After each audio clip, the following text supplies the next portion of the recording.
Can I take your Lexus? No. I need it. Who sent those?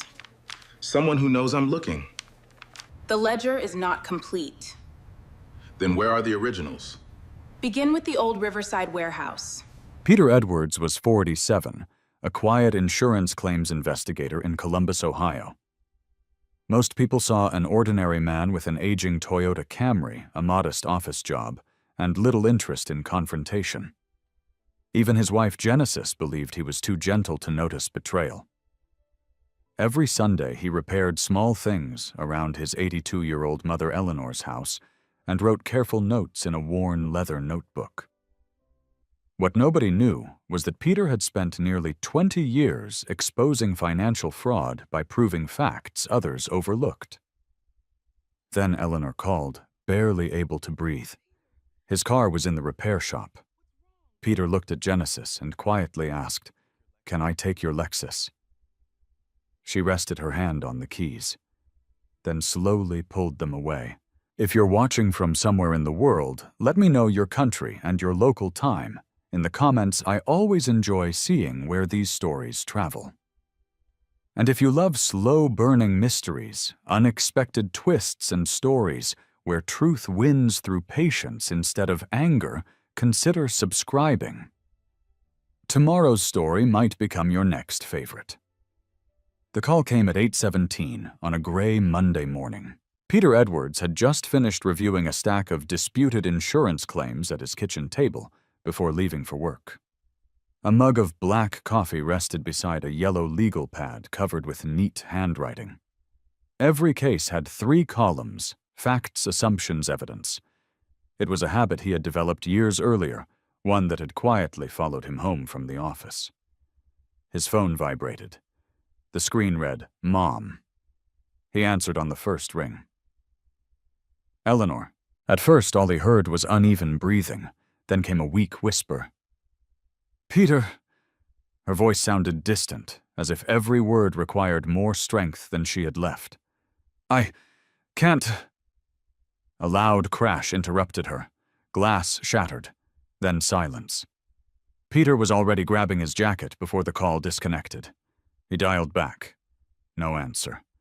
His pulse quickened, but his movements did not. He picked up his wallet, slipped his phone into his pocket, and reached for the car keys hanging beside the garage door. Only then did he remember.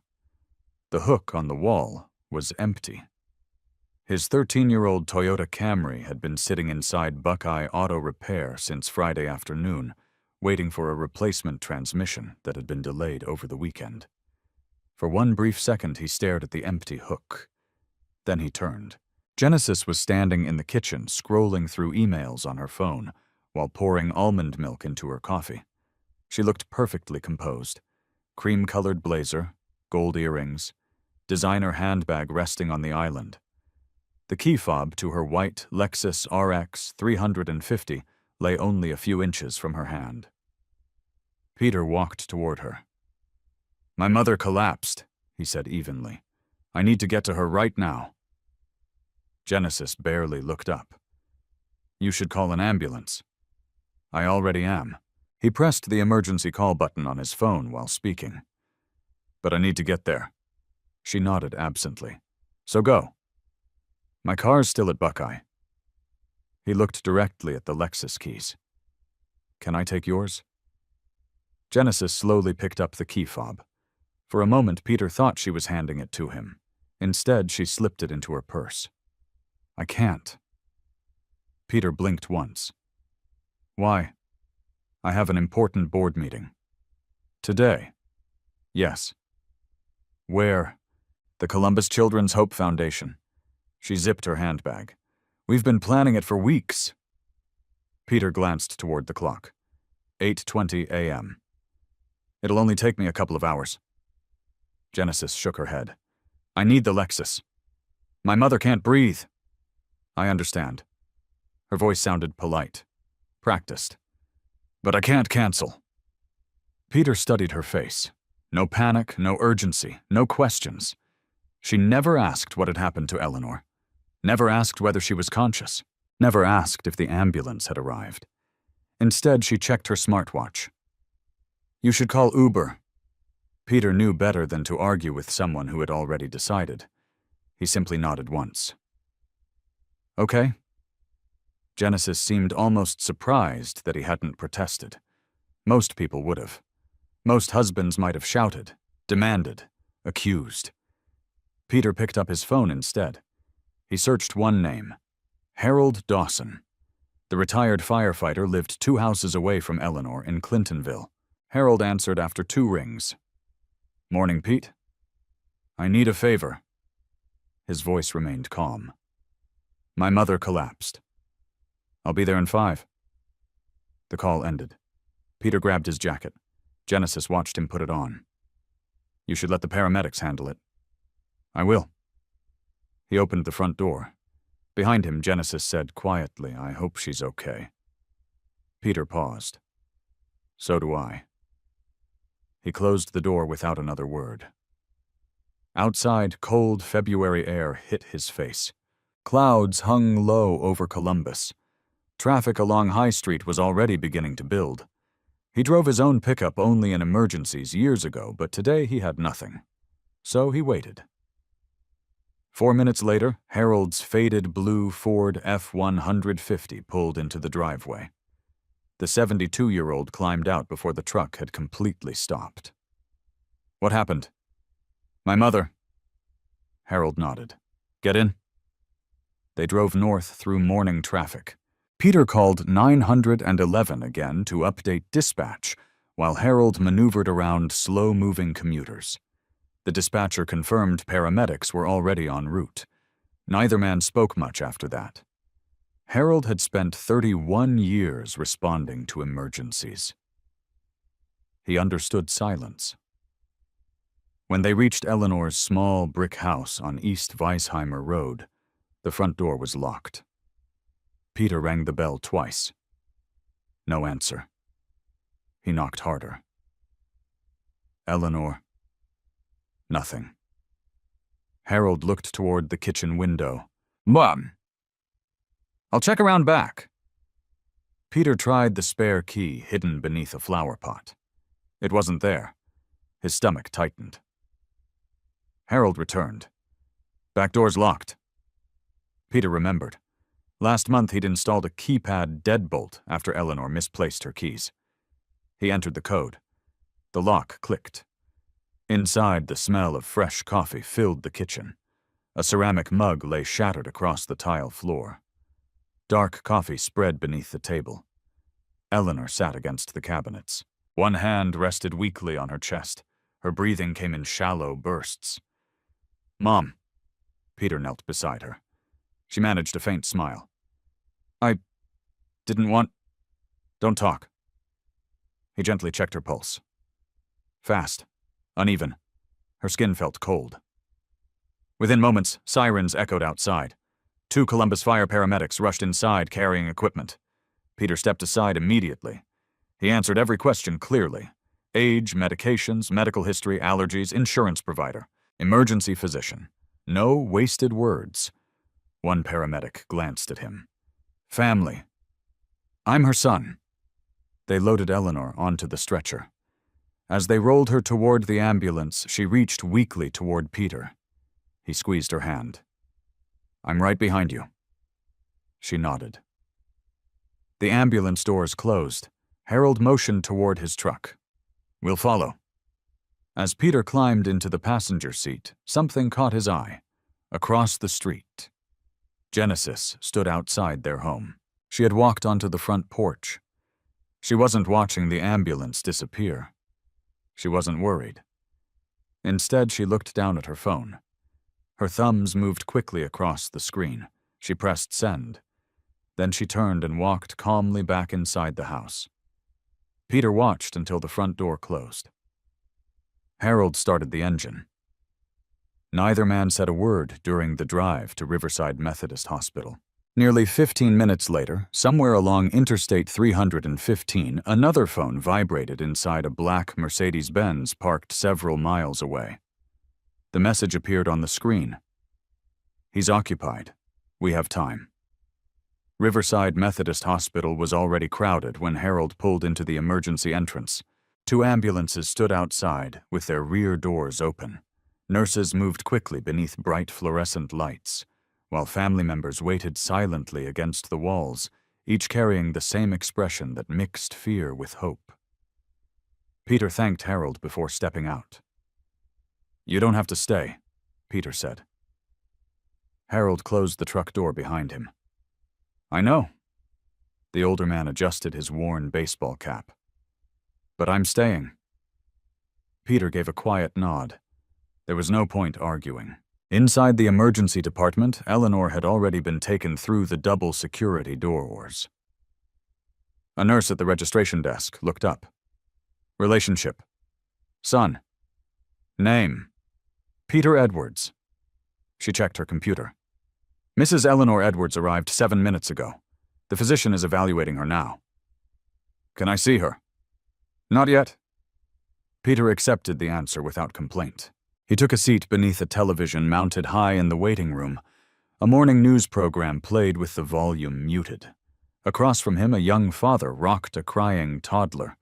An elderly couple held hands without speaking. Some emergencies sounded dramatic. Others happened quietly. Peter knew enough about life to understand that silence often carried the heavier burden. His phone vibrated. "Genesis," he answered. "How is she?" "We're waiting." "Oh." There was a brief pause. "I hope everything turns out all right." "So do I." Another pause. Then Genesis spoke again. "I may not answer my phone this morning." Peter looked toward the hallway where doctors disappeared behind swinging doors. "Busy meeting." "Very." "What time does it start?" 9. He glanced at the clock. 8:56. "You should focus on your mother." "I intend to." "I'll check in later." The call ended. Peter slowly lowered the phone. Something about the conversation lingered, not the words. The rhythm. Genesis had always filled silence. She enjoyed explaining things. Today she volunteered almost nothing. Instead, she wanted him to know she would be unavailable. It was a strange detail to emphasize while his mother lay inside an emergency room. He didn't dwell on it. There were more important things. 20 minutes later, a physician wearing navy scrubs approached. "Mr. Edwards." Peter stood immediately. "I'm Dr. Melissa Grant." They shook hands. "Your mother is stable." Peter finally released the breath he hadn't realized he was holding. "What happened?" "Her heart rhythm became dangerously irregular." Dr. Grant opened Eleanor's chart. "She also suffered a mild fall when she became dizzy." "Stroke?" "No." "Heart attack?" "We don't believe so." Peter nodded once. "What now?"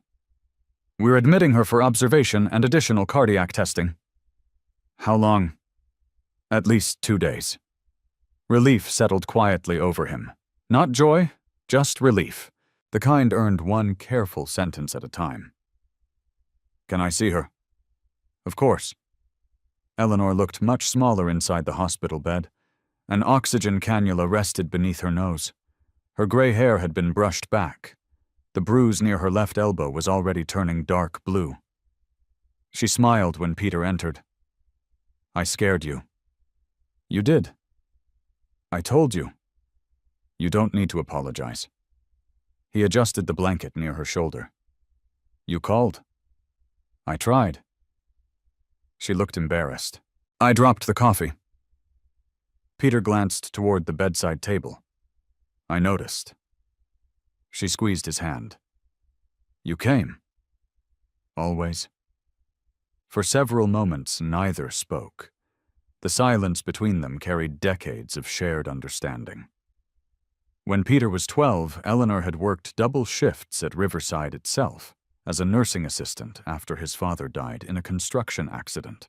She had never complained, never asked neighbors for help, never allowed Peter to see unpaid bills stacked inside kitchen drawers. Only years later had he discovered she often skipped dinner so he could eat enough before basketball practice. She had built a life one sacrifice at a time. Now she looked strangely fragile. "You shouldn't be here all day," she whispered. "I decide that." She smiled. "You always were stubborn." Peter almost smiled back. A soft knock interrupted them. Harold stood outside the room holding 2 paper coffee cups. "I figured one of you would need this." Peter accepted one. "Thank you." Harold looked toward Eleanor. "You gave us quite a scare." She rolled her eyes. "I'm still here." "That's the part I like." Everyone laughed quietly. The tension eased for the first time that morning. Around noon, Harold finally headed home. Peter remained. He answered calls from work. His supervisor, Daniel Morris, understood immediately. "Take whatever time you need. I'll finish the Henderson report tonight. You can finish it next week." Peter appreciated the kindness. Still, he disliked leaving work unfinished. That habit often irritated people who preferred shortcuts. Peter preferred complete files, complete timelines, complete evidence. At 1:12 p.m., his phone buzzed again, a banking notification, joint account activity. He almost ignored it. Instead, he opened it absent-mindedly. Withdrawal approved, $18,500. Location: Franklin Private Bank, Polaris Branch. Peter frowned. That was unusual. Very unusual. Their household account rarely moved more than $3,000 at once. He opened the banking app. The transfer had occurred 23 minutes earlier, authorized by Genesis Edwards, Purpose Certified Check. Peter stared at the screen. $18,500. No prior discussion, no message, no explanation. He checked the transaction history. Nothing else appeared unusual. He locked the phone. Perhaps it was related to the charity foundation. Perhaps a deposit. Perhaps an investment. Genesis managed many of their household finances. He had trusted her completely for years. He slipped the phone back into his pocket. His attention returned to Eleanor. The cardiologist entered. Another round of examinations began. Hours passed. Late afternoon sunlight stretched across the hospital floor.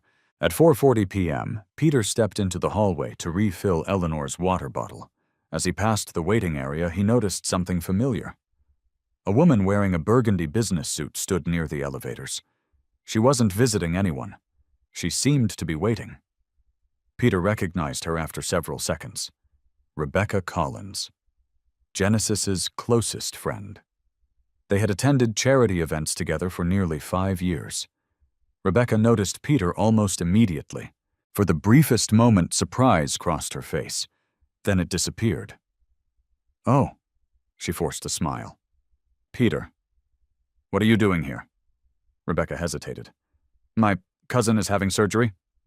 Peter nodded politely. "I hope everything goes well." "Thanks." She clutched her designer handbag tighter. My mother. I'm sorry to hear that."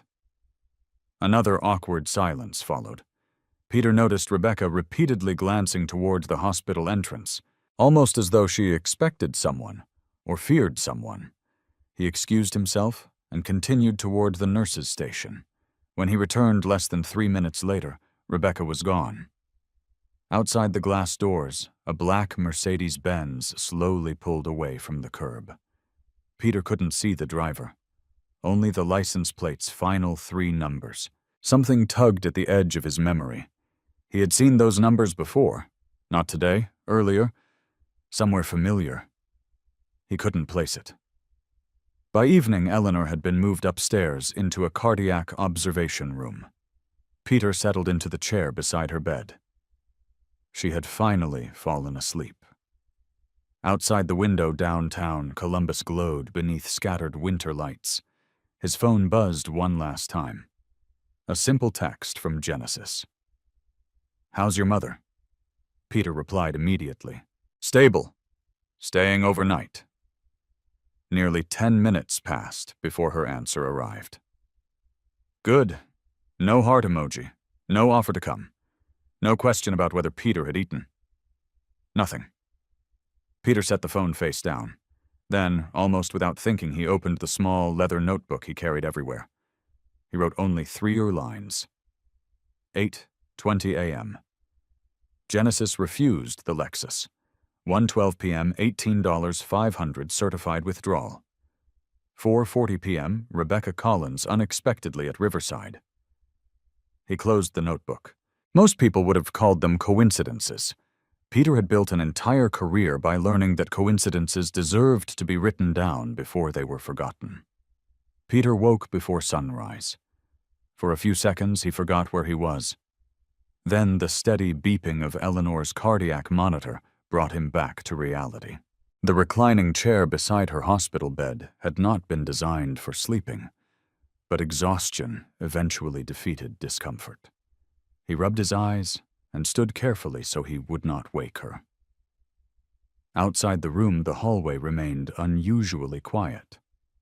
Nurses exchanged reports during the morning shift while housekeeping carts rolled slowly across polished floors. The smell of fresh coffee drifted from the visitors' lounge. Peter poured himself a small cup and returned to the window overlooking downtown Columbus. The city was beginning another ordinary Tuesday. People hurried toward office buildings. Traffic filled Interstate 670. Delivery trucks unloaded merchandise. Life continued exactly as it had the day before. Only Peter's life no longer felt ordinary. His phone buzzed. A message from his supervisor. "Take all the time you need. We've reassigned your cases." Peter replied with a simple thank you before slipping the phone back into his pocket. He rarely accepted help. Today he had little choice. A soft voice interrupted his thoughts. "You're thinking too much." Peter turned. Eleanor had opened her eyes. "I've been told that before. Usually by me." He smiled faintly. "How are you feeling? Old? You've been saying that for 20 years. And I've been right every time." Peter laughed quietly. The sound surprised even him. A nurse entered carrying medication. After checking Eleanor's blood pressure and heart rhythm, she smiled reassuringly. "Everything looks much better this morning." "Good news," Peter said. "It is." After the nurse left, Eleanor watched her son carefully. "You didn't go home?" "No." "You should." "I'll go later." She studied his face. "You haven't shaved." "I noticed." "You look tired." "I am." She hesitated. "Did Genesis come?" Peter looked towards the window. "No." "Oh." The single word carried more disappointment than surprise. "I suppose she's busy." "That's what she said." Eleanor nodded slowly. "She always has important meetings." Peter did not answer. Instead, he changed the subject. "The cardiologist will be here after breakfast." "I'm more worried about you." "I'll survive." "You always say that." She reached for his hand. "You've spent your whole life taking care of everyone else." Peter squeezed her fingers gently. "You took care of me first." Before Eleanor could respond, another knock came at the door.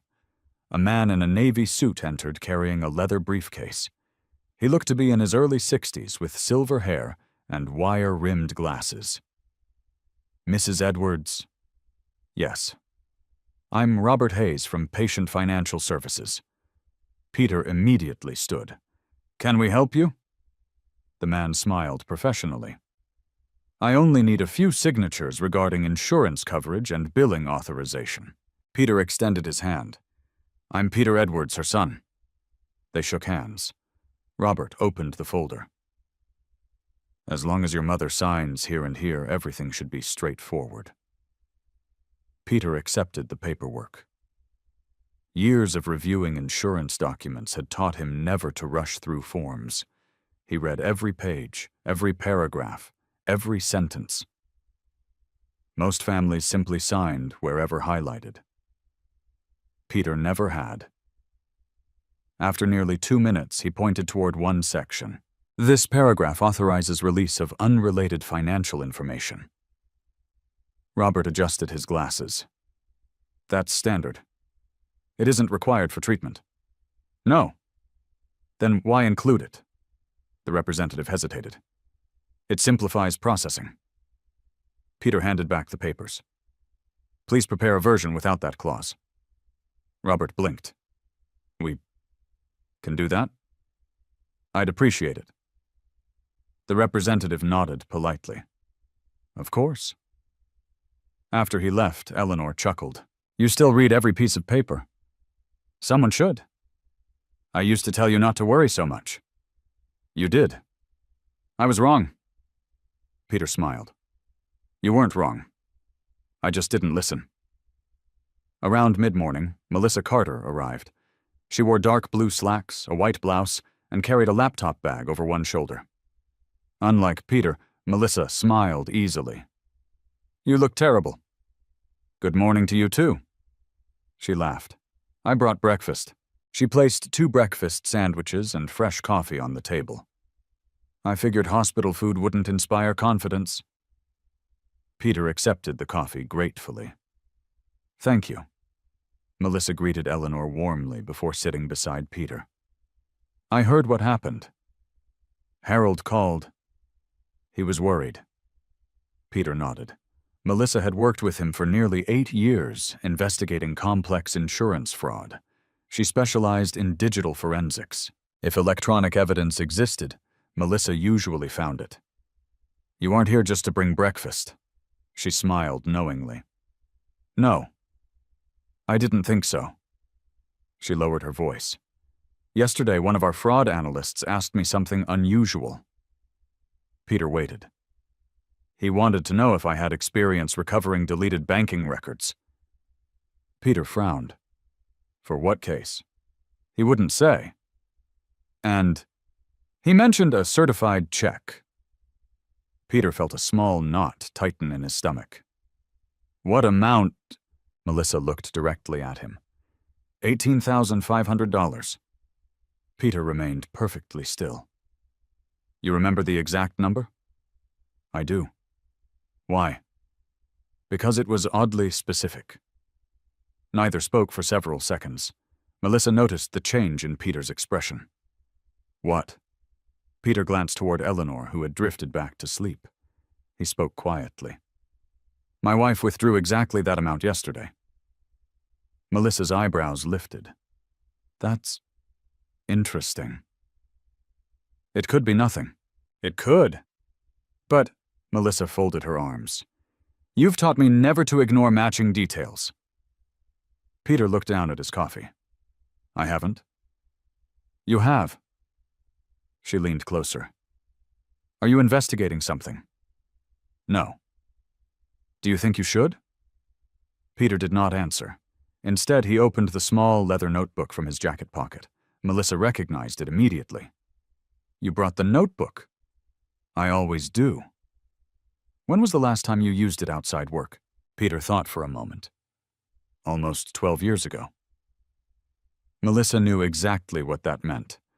Peter only carried the notebook when he believed facts might matter later, not rumors. Facts. He added another entry. 9:42 a.m. Hospital insurance forms contained unnecessary financial authorization. 10:18 a.m. Melissa independently mentioned $18,500 certified check. He closed the notebook. Melissa watched him carefully. You're starting. I'm documenting. Same thing. No, she smiled. It always starts with documentation. Peter looked toward the sleeping figure of his mother. I hope you're wrong. Melissa followed his gaze. So do I. Just after noon, Peter finally left the hospital long enough to collect fresh clothes from home. The neighborhood appeared peaceful. Children rode bicycles. A mail carrier walked door to door. Nothing suggested anything unusual. Peter parked in the driveway and entered through the garage. The house was empty. Genesis had already left, or so he assumed. He walked upstairs toward the bedroom. Her closet door stood slightly open. Inside, several expensive dresses hung neatly arranged.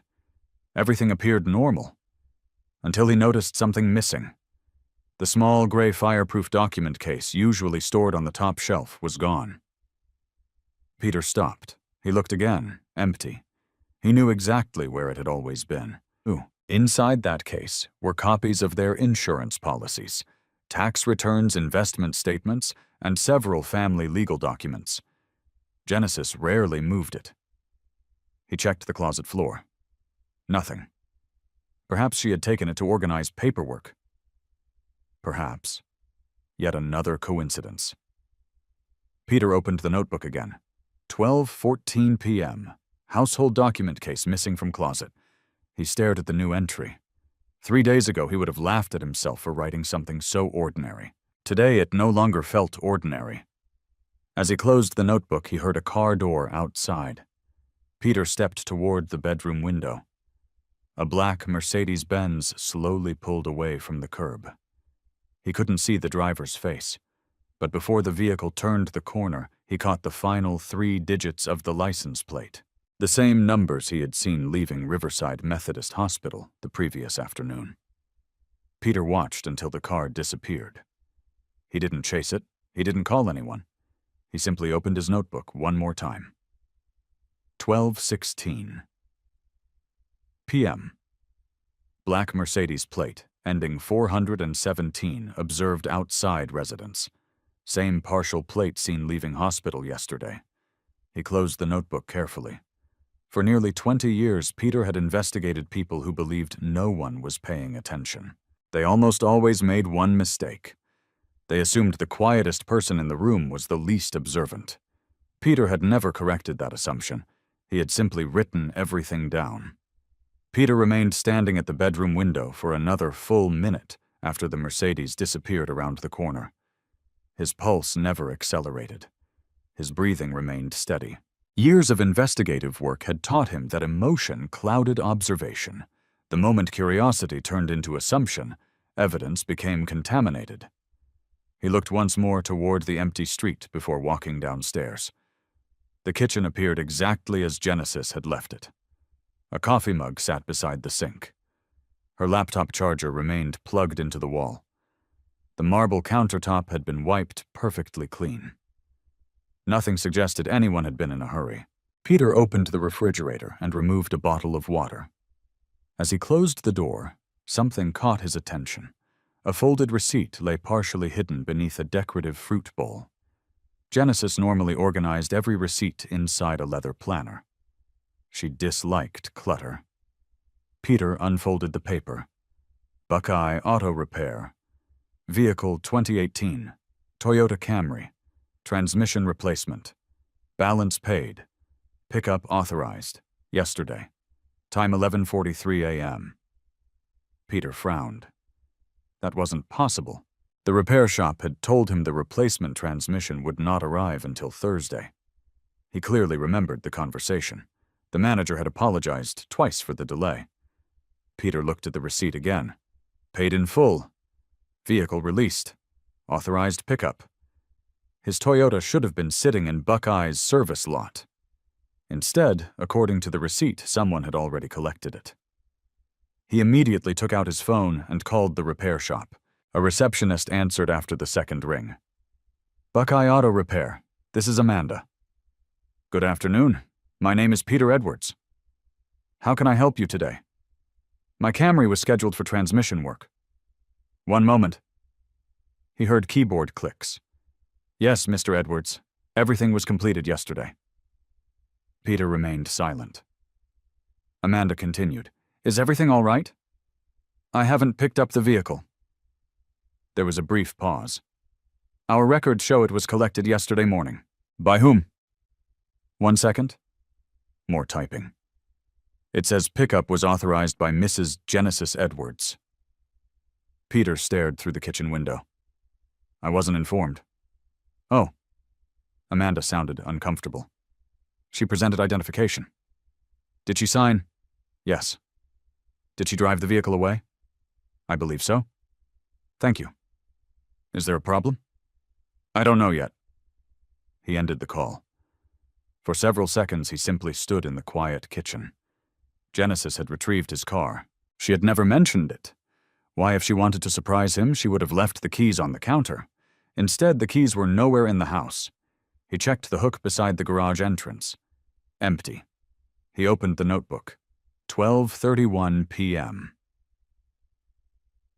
Buckeye confirmed Genesis collected Camry yesterday at 11:43 a.m. No notification given. He slipped the notebook into his jacket. One fact alone meant very little. 5 unusual facts deserved attention. Peter changed clothes quickly before gathering a few personal items for another night at the hospital. As he reached the front door, his phone vibrated. "Genesis?" He answered. "Hi. Where are you?" "At home." "Oh." She sounded almost surprised. "I thought you'd still be at the hospital. I came to pick up some clothes." "When are you going back?" "In a few minutes." A brief silence followed. "How's your mother?" "Stable." "I'm glad." Peter leaned lightly against the hallway wall. "I found the receipt from Buckeye." Another pause. Longer this time. "Oh. You picked up my car?" "Yes." "You didn't mention it." "I forgot?" Peter waited. "I wanted to surprise you." "Where is it?" "I parked it downtown." "Downtown?" "Near my office." "Why?" "I had someone drive me after dropping off your car." Her explanation came quickly, almost too quickly. Peter spoke calmly. "I'll pick it up later." "There's no rush." "No. There are parking instructions in the glove compartment." "I'll find them." Another awkward silence settled between them. "I have another meeting." "I'm sure you do." "I'll visit your mother tonight if I finish early." "We'll be there." "Tell her I asked about her." "I will." The call ended. Peter looked at the blank phone screen. Genesis had never forgotten details. Not birthdays, not appointments, not receipts. Yet today she claimed she had forgotten to mention retrieving his vehicle. He neither accepted nor rejected the explanation. He simply recorded it. 12:38 p.m. Genesis stated she forgot to mention collecting Camry. 20 minutes later, he returned to Riverside Methodist Hospital. Eleanor was awake reading a paperback novel with reading glasses balanced near the end of her nose. "There you are." "I wasn't gone long." "You were gone long enough." Peter smiled. I brought your sweater." "You remembered." "I always do." She folded the page corner carefully. "You've been quiet." "I've been thinking." "That's usually dangerous." "For other people." She laughed softly. A knock interrupted them. Dr. Melissa Grant entered with a tablet in her hand. "Good afternoon." Peter stood. "Any news?" "The latest tests are encouraging." She showed them several charts. "Your mother's heart rhythm has stabilized." Eleanor smiled. "So you're sending me home?" Dr. Grant laughed. "Not today." "I had to ask." "We'd like to monitor you one more night." Peter nodded. "That sounds reasonable." "There is one thing." The doctor's expression became more serious. "We noticed signs of dehydration." "I've never liked drinking water," Eleanor admitted. "I know," Dr. Grant smiled kindly. "That needs to change." After discussing medications and follow-up appointments, the doctor left. Peter helped adjust Eleanor's pillows. She watched him for several moments. "Something's bothering you." "No." She gave him a look every mother possesses. "The truth." He sat down. "Some things don't make sense." "About work?" "No." "Genesis." Peter remained silent. Eleanor sighed quietly. "I hoped I was wrong." "You don't know anything." "I know people." Peter looked at her. "When your father was alive, he trusted everyone." She smiled sadly. "I trusted patterns." "What do you mean?" "When people begin hiding little things," she paused, "they're usually protecting something bigger." Peter listened carefully. "I don't know if that's true here." No. She reached across the bed and squeezed his hand. But don't ignore your instincts simply because you love someone. The words settled heavily between them. Peter had spent years advising younger investigators never to dismiss uncomfortable facts. Yet when those facts involved his own family objectivity became much harder. His phone buzzed again. This time it was Harold Dawson. "You busy?" Harold asked. "I'm at the hospital. I just saw something." Peter's voice remained even. "What?" "I was driving past your neighborhood. And I recognized that black Mercedes you mentioned yesterday." Peter straightened slightly. "You saw it? Parked 2 streets over. Anyone inside?" "No." Harold hesitated, but about 10 minutes later. "What?" "I watched Michael Bennett get into it." Peter said nothing. Michael Bennett, Genesis's financial advisor, the same man who had occasionally attended charity fundraisers with her. Harold continued. "They drove away together." "You sure it was Michael?" "I've known the man for years." "What direction?" "Toward downtown." Peter thanked Harold and ended the call. He slowly removed the notebook once more. 2:17 p.m. Harold observed black Mercedes ending 417. Michael Bennett entered vehicle near neighborhood. Peter closed the notebook. He looked toward Eleanor. She had fallen asleep again. Outside her room, hospital life continued with quiet efficiency. Inside Peter's mind, separate pieces that had once seemed unrelated were beginning to arrange themselves into the outline of a pattern. He still had no accusation, no theory, no conclusion, only facts. And facts he had learned long ago possessed extraordinary patience. Unlike lies, they never needed to change. Peter remained beside Eleanor until nearly 6 o'clock that evening. The setting sun cast long bands of orange light across the hospital floor, softening the sterile white walls. Nurses changed shifts once again, exchanging patient updates in calm voices that blended into the background. Eleanor slept peacefully, her heartbeat steady on the monitor beside her bed. Peter quietly stepped into the hallway. He opened his notebook. The page was beginning to fill. Genesis refused the Lexus. The unexplained $18,500 withdrawal. Rebecca Collins appearing unexpectedly at Riverside. The missing household document case. Genesis collecting his Camry without telling him. The black Mercedes. Michael Bennett entering that same vehicle. Individually, none of those facts proved anything. Together, they formed a timeline. Peter drew a straight line down the center of the page. On the left, he wrote times. On the right, he listed confirmed events. He deliberately left blank spaces between them. Blank spaces reminded him where evidence was still missing. A familiar voice interrupted his concentration. "You've started making timelines again." Peter looked up. Melissa Carter stood beside him carrying another laptop bag. "I thought you went home." "I did." She held up a paper bag. "Then I remembered hospital coffee." Peter accepted the fresh cup with a grateful smile. "You may be my favorite coworker." "I already knew that." She leaned against the wall. "Your face tells me something happened." Peter briefly summarized the afternoon. Genesis retrieving the Camry. The missing document case. Harold seeing Michael Bennett entering the Mercedes. Melissa listened without interrupting. When he finished, she folded her arms. "You're still not accusing anyone. I don't have enough facts." "You have enough questions." "Questions aren't evidence." She nodded. "They're where evidence begins." Peter stared through the hallway window. "I keep hoping every one of these events has a perfectly reasonable explanation. And if they don't, I'll deal with that later." Melissa reached into her bag and removed a slim tablet. "I checked something during lunch." Peter raised an eyebrow. "I didn't ask you to." No. You did it anyway. I know you. She unlocked the screen.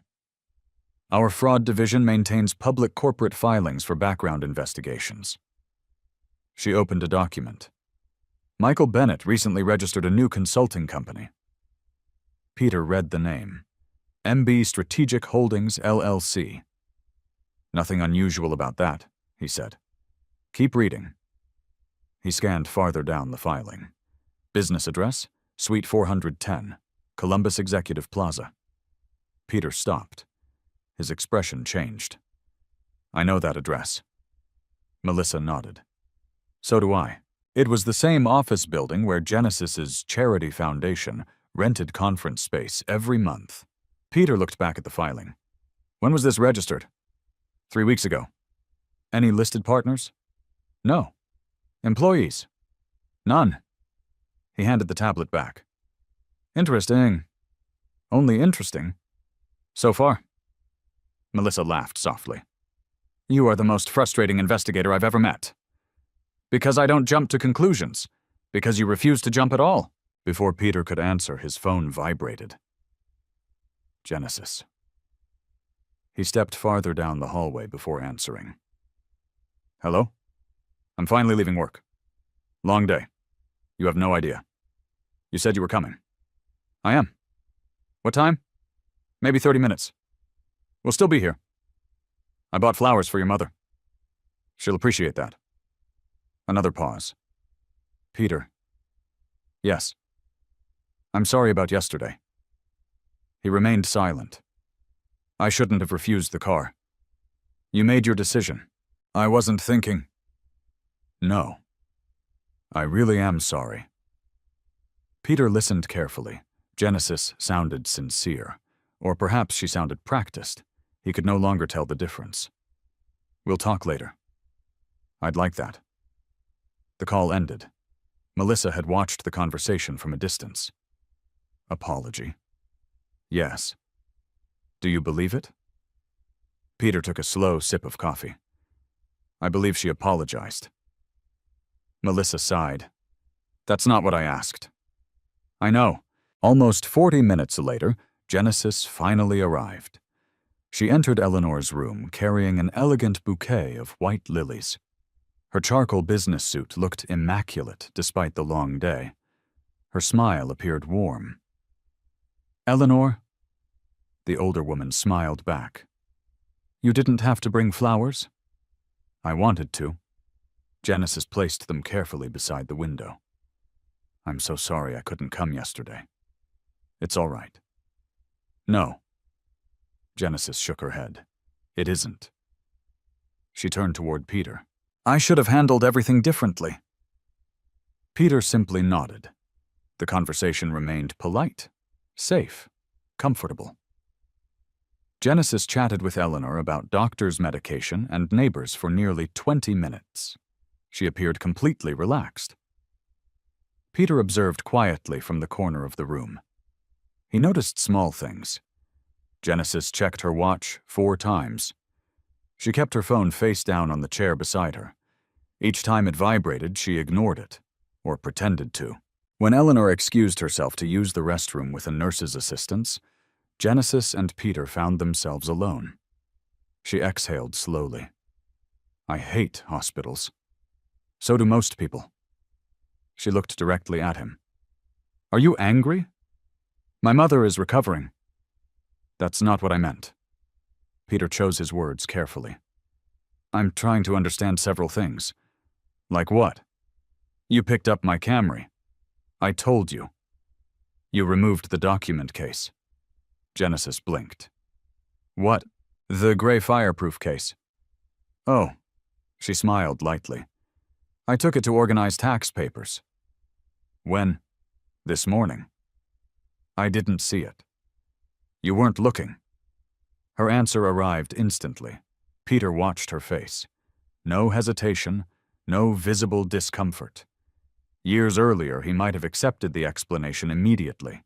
Today, he simply stored it away. I'll put it back tomorrow. All right?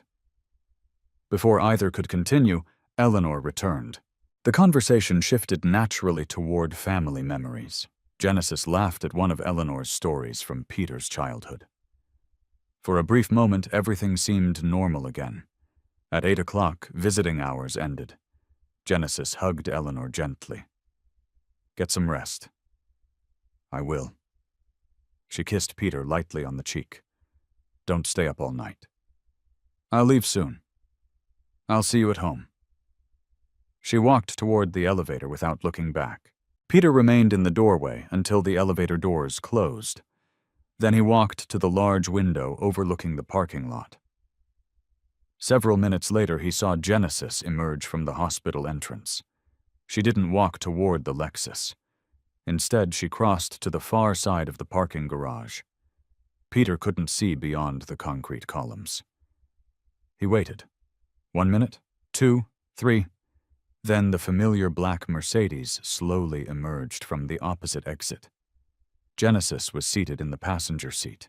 The driver remained hidden behind tinted glass. The vehicle pulled onto the street and disappeared into evening traffic. Peter never moved. He simply watched until the taillights vanished. His phone remained in his pocket. He didn't call Genesis. He didn't call Harold. He didn't call the police. He opened the notebook. 8:17 p.m. Genesis departed hospital in black Mercedes, ending 417. Did not leave in Lexus. He stared at the sentence for several seconds. Then beneath it, he wrote something he had not written in almost 20 years. Subject now requires formal verification. Peter slowly closed the notebook. The investigation had officially begun. Peter did not leave the hospital immediately. Instead, he remained standing beside the window long after the black Mercedes disappeared into the evening traffic. Columbus glittered beneath the fading light, thousands of ordinary people finishing ordinary days. For Peter, ordinary had ended 48 hours earlier. He slipped the notebook back into his jacket. Subject now requires formal verification. Those 5 words carried meaning few people understood. Throughout his career, Peter had trained young investigators never to confuse suspicion with investigation. A formal verification was not an accusation. It was a disciplined process of determining whether facts supported or eliminated concern. Most investigations ended by proving that nothing improper had occurred. Peter hoped this one would be no different. He returned to Eleanor's room. She had already fallen asleep. The fresh bouquet Genesis had brought rested on the windowsill beside Melissa's flowers from earlier that day. The room felt peaceful. Peter quietly gathered his overnight bag before turning off the reading lamp. "I'll be back first thing in the morning," he whispered. Eleanor never woke. Outside, he walked slowly through the nearly empty hospital corridors. His phone buzzed before he reached the parking garage. Harold Dawson. "You still at Riverside?" "Just leaving." "I've got your ride." Peter smiled faintly. "You don't have to keep rescuing me." "I know. So why are you—" "Because someday I'll be 82. And I hope somebody does the same for my family." 20 minutes later, Peter climbed into Harold's pickup. Neither man spoke for the first several blocks. Finally, Harold broke the silence. "You saw something tonight?" Peter looked over. "Why do you think that—" "I've known you 15 years. And you get quieter when you're certain than when you're confused." Peter looked back toward the windshield. "I saw Genesis leave."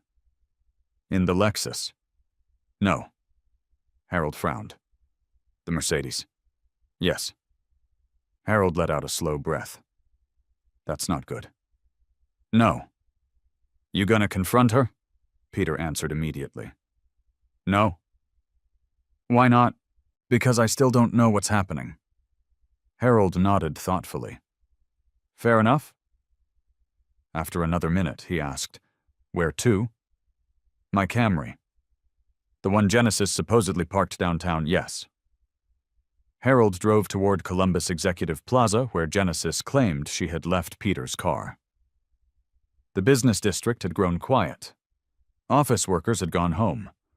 Only a handful of lights remained inside the taller buildings. Harold pulled alongside the parking structure. Are you sure it's here? We're about to find out. Peter entered the garage alone. Level 1. Nothing. Level 2. Nothing. Level 3. He finally spotted the silver Toyota Camry parked near the back wall beneath a security camera. The car appeared untouched. He unlocked it with his spare key.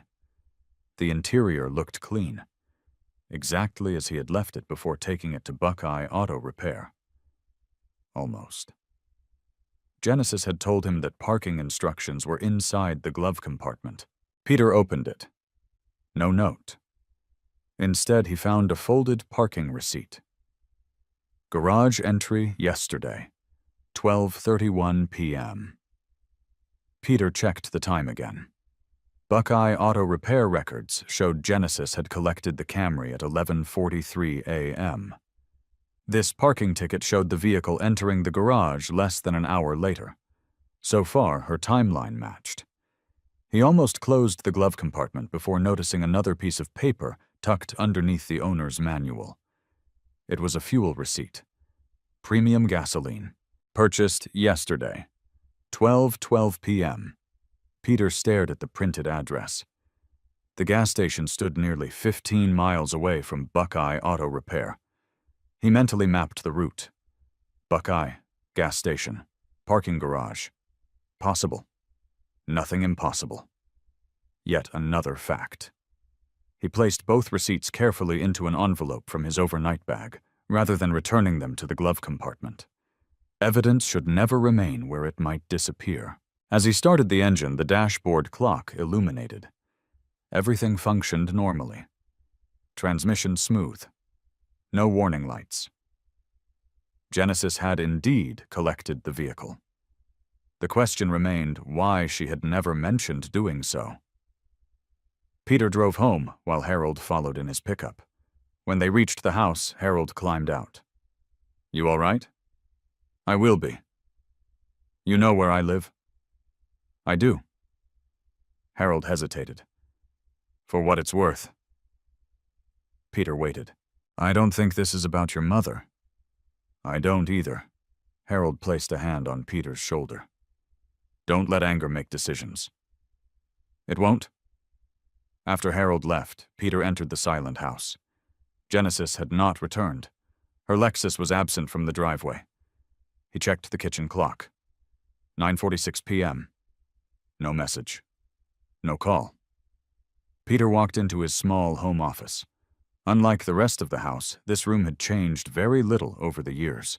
Old investigation manuals occupied one bookshelf. Insurance fraud reference guides filled another. A locked metal filing cabinet stood beside the desk. He unlocked the lowest drawer. Inside rested a compact black case he had not opened in almost 7 years. He placed it on the desk. The latches clicked softly. Inside were the tools he once carried almost every day. A digital voice recorder, evidence envelopes, archival pens, tamper seals, an external hard drive, a portable document scanner, disposable gloves. Each item rested exactly where he had packed it years earlier. Peter smiled faintly. Some habits never completely disappeared. He removed only 3 things: fresh evidence envelopes, an archival notebook, a portable scanner. The rest remained inside the case. He was not returning to his old profession. He was simply organizing information. The doorbell rang. Peter checked the clock again. 9:58 p.m. Almost no one visited at that hour. He opened the door. Standing on the porch was Susan Myers, Eleanor's estate attorney. She looked surprised to see him. Peter. Susan. I tried calling your mother. She's still in the hospital. Oh dear. I forgot to mention it. Her expression became concerned. Is she all right? Recovering? Susan relaxed slightly. I'm glad. She held up a large, sealed envelope. I stopped by because your mother asked me to deliver this sometime this week. Peter accepted it. My mother? Yes. When? Last Friday.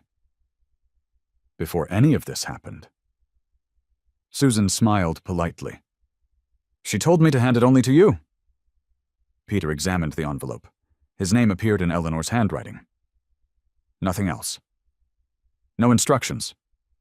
Susan shook her head. Only one. What was that? She repeated Eleanor's exact words. If Peter ever receives this envelope, tell him not to open it until he believes he truly needs it. Peter looked down at the handwriting again. Did she say why? No. Susan hesitated. I assumed it related to estate planning. Maybe. She wished Eleanor a speedy recovery before returning to her car. Peter closed the front door. The house became silent once more. He placed the sealed envelope on his desk beside the evidence envelopes and the receipts from the Camry. For several moments, he simply stared at it. He had no intention of opening it tonight. His mother had trusted him enough to leave instructions. He would honor them. Instead, he reached for his notebook. Under the heading, Confirmed Facts, he added 2 final entries for the day. 9:12 p.m. Camry recovered from downtown garage. Fuel and parking receipts collected. 10:04 p.m. Received sealed envelope from Susan Myers. Prepared by Eleanor before hospitalization. Instructions open only when necessary. Peter closed the notebook. 7 years earlier, he had believed retirement meant leaving investigations behind forever. Tonight, surrounded by evidence envelopes, unexplained receipts, a sealed letter from his mother, and a growing list of unanswered questions, he realized something uncomfortable. The skills he had spent 2 decades mastering were about to be used in the one case he had never wanted to investigate. His own family. Peter slept for barely 4 hours. Years earlier, during major fraud investigations, he had learned to function on very little rest. His body remembered the routine, even if his life had changed. At 5:45 a.m., he was already sitting at the kitchen table with a legal pad, a cup of black coffee, and his notebook open beside him. The house remained silent. Genesis had still not come home. Her side of the bed was untouched. Peter did not call her. If she wanted him to know where she had spent the night, she would tell him voluntarily. If she did not, asking would accomplish nothing except reveal what he already knew, that he was paying attention. Instead, he began organizing every confirmed event into chronological order. Monday, 8:17. Eleanor called, asking for help. 8:20 a.m. Genesis refused to lend the Lexus. 8:34 a.m. Harold drove Peter to Riverside Methodist Hospital. 11:43 a.m. Genesis collected Peter's repaired Camry. 12:12 p.m. Fuel purchased. 12:31 p.m. Camry entered the downtown parking garage. 1:12 p.m. certified check for $18,500 withdrawn. 4:40 p.m. Rebecca Collins appeared unexpectedly at Riverside. Tuesday, missing document case. Michael Bennett seen entering black Mercedes. Genesis arriving at the hospital in the Lexus. Genesis leaving in the black Mercedes. Peter studied the timeline for several minutes. One detail finally stood out. There was no confirmed location for Genesis between noon and 1 o'clock on Monday. Enough time to drive almost anywhere in Columbus. His phone buzzed. A text from Genesis. Good morning. I stayed with Rebecca last night. She wasn't feeling well. Heading to the office now. I'll visit your mother after work. Peter read the message twice. Rebecca. The same Rebecca who had appeared unexpectedly at the hospital. He opened the notebook. 6:03 a.m. Genesis states she stayed overnight with Rebecca Collins. Another fact. Nothing more. He finished his coffee and drove directly to Riverside Methodist Hospital. Eleanor looked considerably stronger that morning. She was sitting upright, eating oatmeal while watching the local news. There you are, she said with a smile. You look better? I feel better. Dr. Melissa Grant entered a few minutes later carrying a chart. I have more good news. Peter stood. If everything remains stable through this afternoon, I think we can discharge your mother tomorrow morning. Eleanor grinned. I knew I'd convince you. The doctor laughed. I don't remember agreeing to anything. After discussing medications and follow-up appointments, Dr. Grant excused herself. Eleanor watched Peter carefully as soon as the door closed. You look tired. I slept. You rested. Close enough. She placed her spoon down. Is Genesis coming today? She said she would. Eleanor nodded thoughtfully. I hope so. Peter changed the subject. I'll pick up your prescriptions before we leave tomorrow. Thank you. Before they could continue, Peter's phone rang. Melissa Carter. Can you step outside? She asked. I'll be right there. Peter walked into the hallway. What happened? I found something strange. I'm listening. You remember Michael Bennett's consulting company? Yes. I dug a little deeper. Peter smiled faintly. I specifically remember not asking you to. I specifically ignored that. What did you find? The company has no employees. I know. It also has no clients. Peter frowned. Go on? But it leased office space beginning last month. That's expensive. Very. Melissa lowered her voice.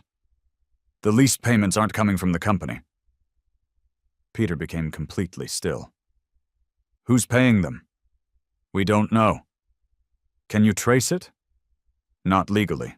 Peter appreciated that answer. Melissa never crossed legal boundaries. What else? The lease agreement was signed in the presence of a witness. Peter waited. The witness was Rebecca Collins. Silence filled the line. Peter finally spoke. You're certain? I verified the public filing twice. Send me the document. I already have. His phone chimed with an incoming email. Attachment, lease registration, witness signature, Rebecca Collins. Peter stared at the screen. Still no proof of wrongdoing, but the connections were multiplying. Genesis, Rebecca, Michael Bennett, the black Mercedes, the missing document case, the certified check.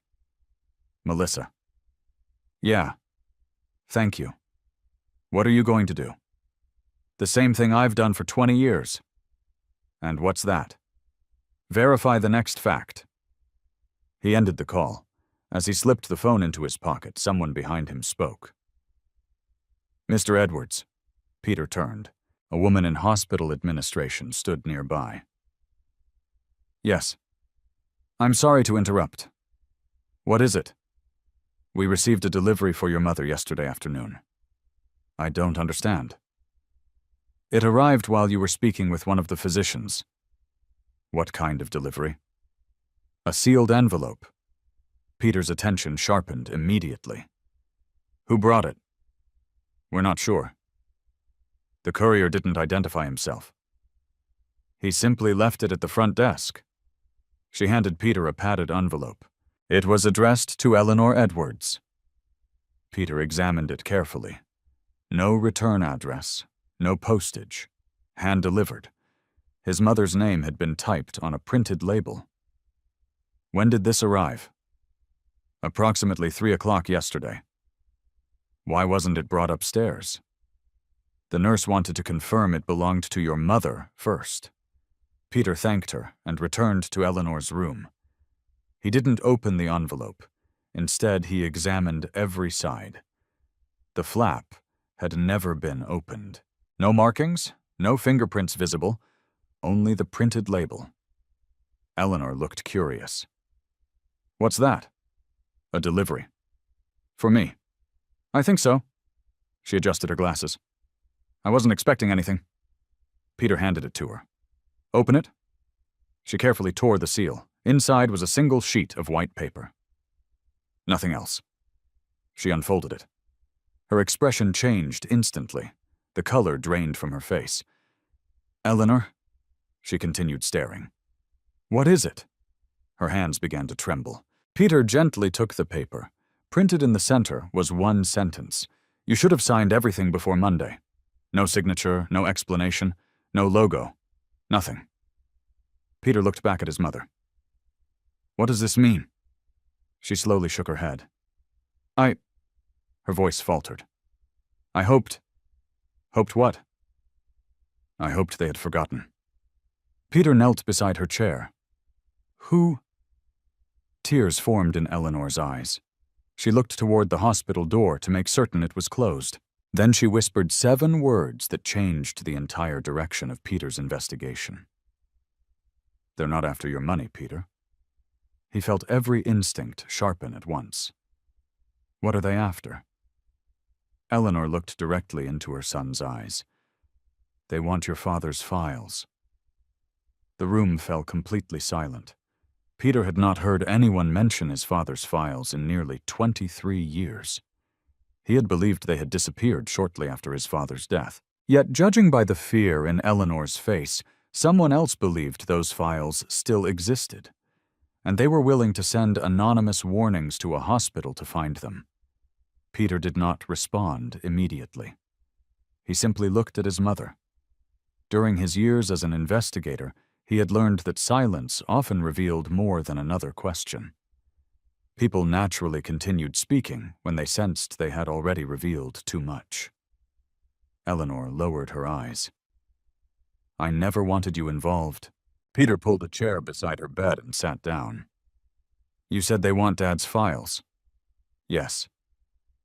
I thought those files disappeared after his funeral. So did everyone else. Didn't they? Eleanor slowly shook her head. No. Peter felt a chill that had nothing to do with the hospital's air conditioning.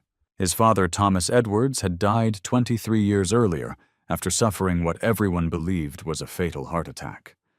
Peter had been 24 years old then, just beginning his career. Thomas had owned a small accounting practice in Columbus. Honest, quiet, respected. Peter had never heard anyone mention secret files. Mom. Eleanor took a deep breath. Your father kept copies. Copies of what? Everything. She glanced toward the closed door again before continuing. Clients came to him because they trusted him. Peter nodded. He handled business records. Yes. But sometimes, she hesitated, people confessed things to accountants they would never tell lawyers. Peter listened without interrupting. Your father believed in documenting everything. Peter smiled faintly. That's where I learned it. You did? Her expression softened for a moment. You always thought your notebook habit came from your investigation work. It didn't. No? It came from him. Peter looked down at the leather notebook resting in his hand. He suddenly remembered being 10 years old, watching his father write dates and conversations into small spiral notebooks every evening before dinner. Back then it had seemed like an ordinary habit. Now it felt like an inheritance. What was in these files? I never read them. But you knew they existed. Yes. Where are they? Eleanor closed her eyes. I don't know. Peter frowned. You don't know? Your father never told me. Then how do you know they're real? Because the night before he died, her voice became almost inaudible. He asked me to promise that if anyone ever came looking for them, I would tell them they had been destroyed. Peter remained perfectly still. And had they been? No? So he lied. He protected something. A knock interrupted them. Both looked towards the door. Dr. Melissa Grant stepped inside. I hope I'm not interrupting. Not at all, Peter answered calmly, folding the anonymous note and slipping it into his jacket pocket. The doctor reviewed Eleanor's latest blood pressure reading. Everything continues to improve. I'm going home tomorrow, Eleanor declared confidently. That's still the plan. After another brief examination, Dr. Grant smiled. I'll let you two continue your conversation. Once she left, neither Peter nor Eleanor spoke for nearly a minute. Finally, Peter asked, "Has anyone ever asked you about these files before?" "Once." "When?" "About 6 months after your father died." "Who?" "I didn't know him." "What did he want?" "He said he represented one of your father's former clients. And I told him everything had been destroyed." "Did he believe you?" "I don't think so." Peter considered that. "Anyone else?" "No. Until now." Eleanor nodded. "I thought they had given up years ago." Peter looked toward the window. 23 years. Someone had apparently waited 23 years. Or perhaps someone new had recently learned the files might still exist. His phone vibrated. Melissa Carter. "I'll be right back." He stepped into the hallway. "What happened?" "I think you'll want to hear this immediately." "I'm listening." "I ran the partial plate." Peter frowned. "You can't access DMV records." "I didn't." "Then I searched public photographs." Peter waited. "News articles. Parking lot pictures. Charity event galleries. Social media. And I found the Mercedes." Peter's expression hardened. "Where?" 3 different charity fundraisers over the past 2 years. Owner. Not confirmed. But the same car appears repeatedly. "Who was attending those events?" Melissa paused. "Genesis." Peter wasn't surprised. "Anyone else?" "Michael Bennett." Peter nodded slowly. "And Rebecca Collins." Another connection. Melissa continued. "There's one more person." "Who?" "Your mother." Peter blinked. "My mother attended those events." "According to the photos, yes." He thought back. Genesis had often invited Eleanor to charity dinners after Thomas died. Peter himself had skipped most of them because of work. "What year are the pictures from?" "Last year and earlier this spring." Peter thanked Melissa and ended the call. As he slipped the phone away, he noticed someone standing at the far end of the hallway. A man wearing dark maintenance coveralls. Nothing unusual. Hospitals employed dozens of maintenance workers. Yet something felt wrong. The man wasn't repairing anything. He wasn't pushing equipment. He wasn't speaking to staff. Instead, he seemed to be watching room numbers. Peter remained where he was. The man eventually looked toward Eleanor's room. Their eyes met for less than a second. The maintenance worker immediately turned and walked away. Not quickly, not suspiciously. Just away. Peter quietly followed. He kept nearly 40 feet between them. The man entered a stairwell instead of using the nearby elevator. Peter reached the stairwell door only seconds later. He pushed it open. Empty. He looked down. Nothing. He looked upward. A distant door closed somewhere above. Peter climbed 2 flights. No one. 3 flights. Still no one. By the time he reached the 5th floor, the stairwell was completely silent. The man had vanished. Peter didn't continue searching. Instead, he returned to Eleanor's floor. Chasing unknown people without evidence had never solved a case. Observation mattered more than pursuit. Back inside Eleanor's room, he noticed something immediately. The bedside table drawer was open. He was certain it had been closed. "Eleanor." "Yes." "Did anyone come in while I was gone?" She looked surprised. "A nurse." "Anyone else?" "I don't think so." Peter checked the drawer. Nothing appeared missing. Medication, reading glasses, a crossword puzzle. Everything seemed untouched. Still, he wrote another entry. 10:42 a.m. Unknown maintenance worker observed watching patient rooms. Disappeared into stairwell. Bedside drawer later found open. Eleanor watched him writing. "You're becoming your father." Peter smiled faintly. "I thought I became an investigator." "You became both." Just then, a nurse entered carrying Eleanor's morning medication. "Mrs. Edwards?" "Yes." I almost forgot. The nurse handed Eleanor a small visitor log. Hospital policy. Peter accepted it. Visitor log. We've had additional security this week. He opened the page. Every visitor to Eleanor's room during the past 2 days had signed in. Peter, Harold Dawson, Melissa Carter, Genesis Edwards, Dr. Grant, several nurses. Then one unfamiliar name caught his attention. Monday, 2:56 p.m. Visitor M. Bennett. Duration 3 minutes. Peter looked up sharply. My mother had another visitor. The nurse looked confused. I assumed he was family. Peter slowly turned toward Eleanor. She looked just as surprised as he was. I've never seen that name before. The room became silent. Michael Bennett had visited Eleanor's hospital room. Neither Peter nor Eleanor had known about it. And according to the hospital records, he had spent exactly 3 minutes alone outside normal visiting conversations. For the first time since this strange chain of events had begun, Peter was no longer looking at scattered coincidences. Someone connected to Genesis had already reached his mother before he even knew they were involved. Peter read the visitor log again. Monday, 2:56 p.m. M. Bennett. 3 minutes. The handwriting was neat and deliberate, not hurried, not disguised. He looked at the nurse. Who checked him in? She examined the page. It would have been the volunteer at the front desk. Do visitors normally show identification?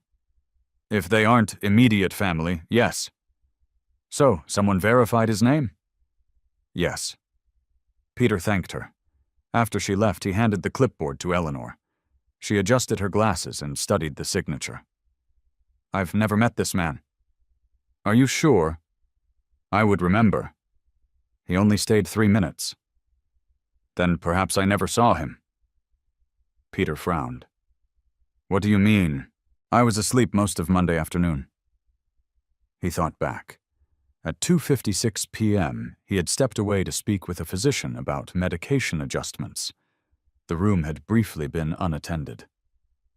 Could he have entered while you were sleeping? I suppose. Did anything seem different afterward? Eleanor closed her eyes, trying to remember. I woke up because someone adjusted my blanket. A nurse. I assumed so. She opened her eyes again. But now... You aren't certain. No. Peter opened the notebook. 2:56 p.m. Monday, Michael Bennett signed hospital visitor log. Eleanor likely asleep. Identity confirmed by hospital check-in. He underlined one word. Confirmed. Facts mattered. Verified facts mattered even more. A few minutes later, Peter walked to the volunteer desk near the hospital entrance. An elderly volunteer wearing a blue vest smiled politely. Can I help you? My name is Peter Edwards. I remember you. I have a question about a visitor from Monday. The volunteer adjusted her reading glasses. If I can answer it. Peter showed her the visitor log. Do you remember this gentleman? She looked at the signature. Oh, yes? You do. He was very polite. What did he look like? Tall.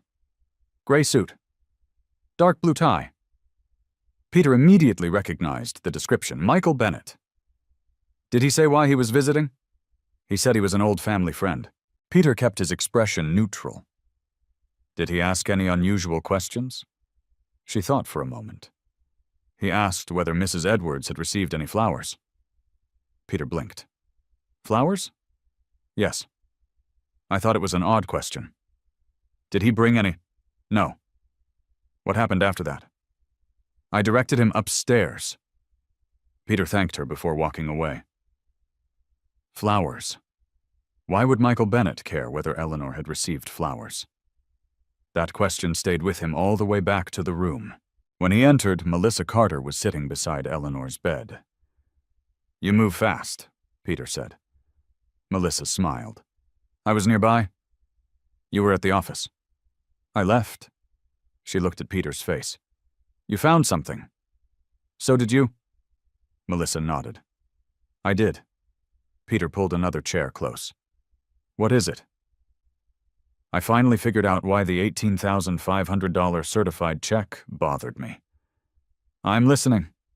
She opened her laptop. Yesterday I couldn't place it, but this morning. She turned the screen toward him. It matched a public filing.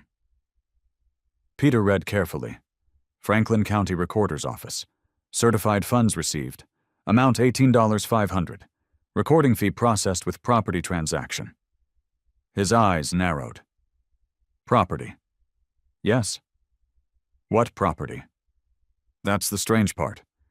The filing hasn't been fully indexed yet. So we can't see the address. Not yet. But someone paid exactly $18,500 into a property-related filing. Peter leaned back. The same amount withdrawn from our joint account. Melissa nodded. It could still be coincidence. It could. But we both know numbers that specific deserve attention. Peter agreed. Can we determine when the filing becomes public? Usually within 24 to 48 hours. He closed the laptop gently. Then we wait. Melissa laughed softly. You really do enjoy waiting. I enjoy verified information. Before she could answer, Eleanor spoke quietly. Peter. He turned immediately. What is it? I just remembered something. He sat beside her. What? The flowers? What about them? She looked uncertain. The man. Michael Bennett. I don't know if it was him. But someone came into my room. When? I don't remember. What happened? I wasn't fully awake. She closed her eyes, concentrating. I heard someone say... She stopped. What did they say? I thought they were talking to a nurse. Peter waited patiently. The sentence didn't make sense then. And now, she looked directly at him. They said... She repeated the words slowly. The flowers aren't important. We're looking for the papers. The room became completely silent. Melissa was the first to speak. Papers.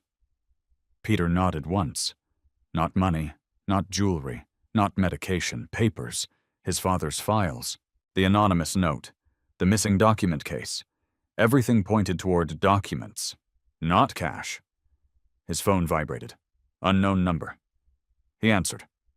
This is Peter Edwards. Several seconds passed. No one spoke. Then a calm male voice said only one sentence. Ask your mother about the blue ledger. The call disconnected. Peter immediately checked the duration. 11 seconds. No caller identification, no voicemail. Melissa looked at him.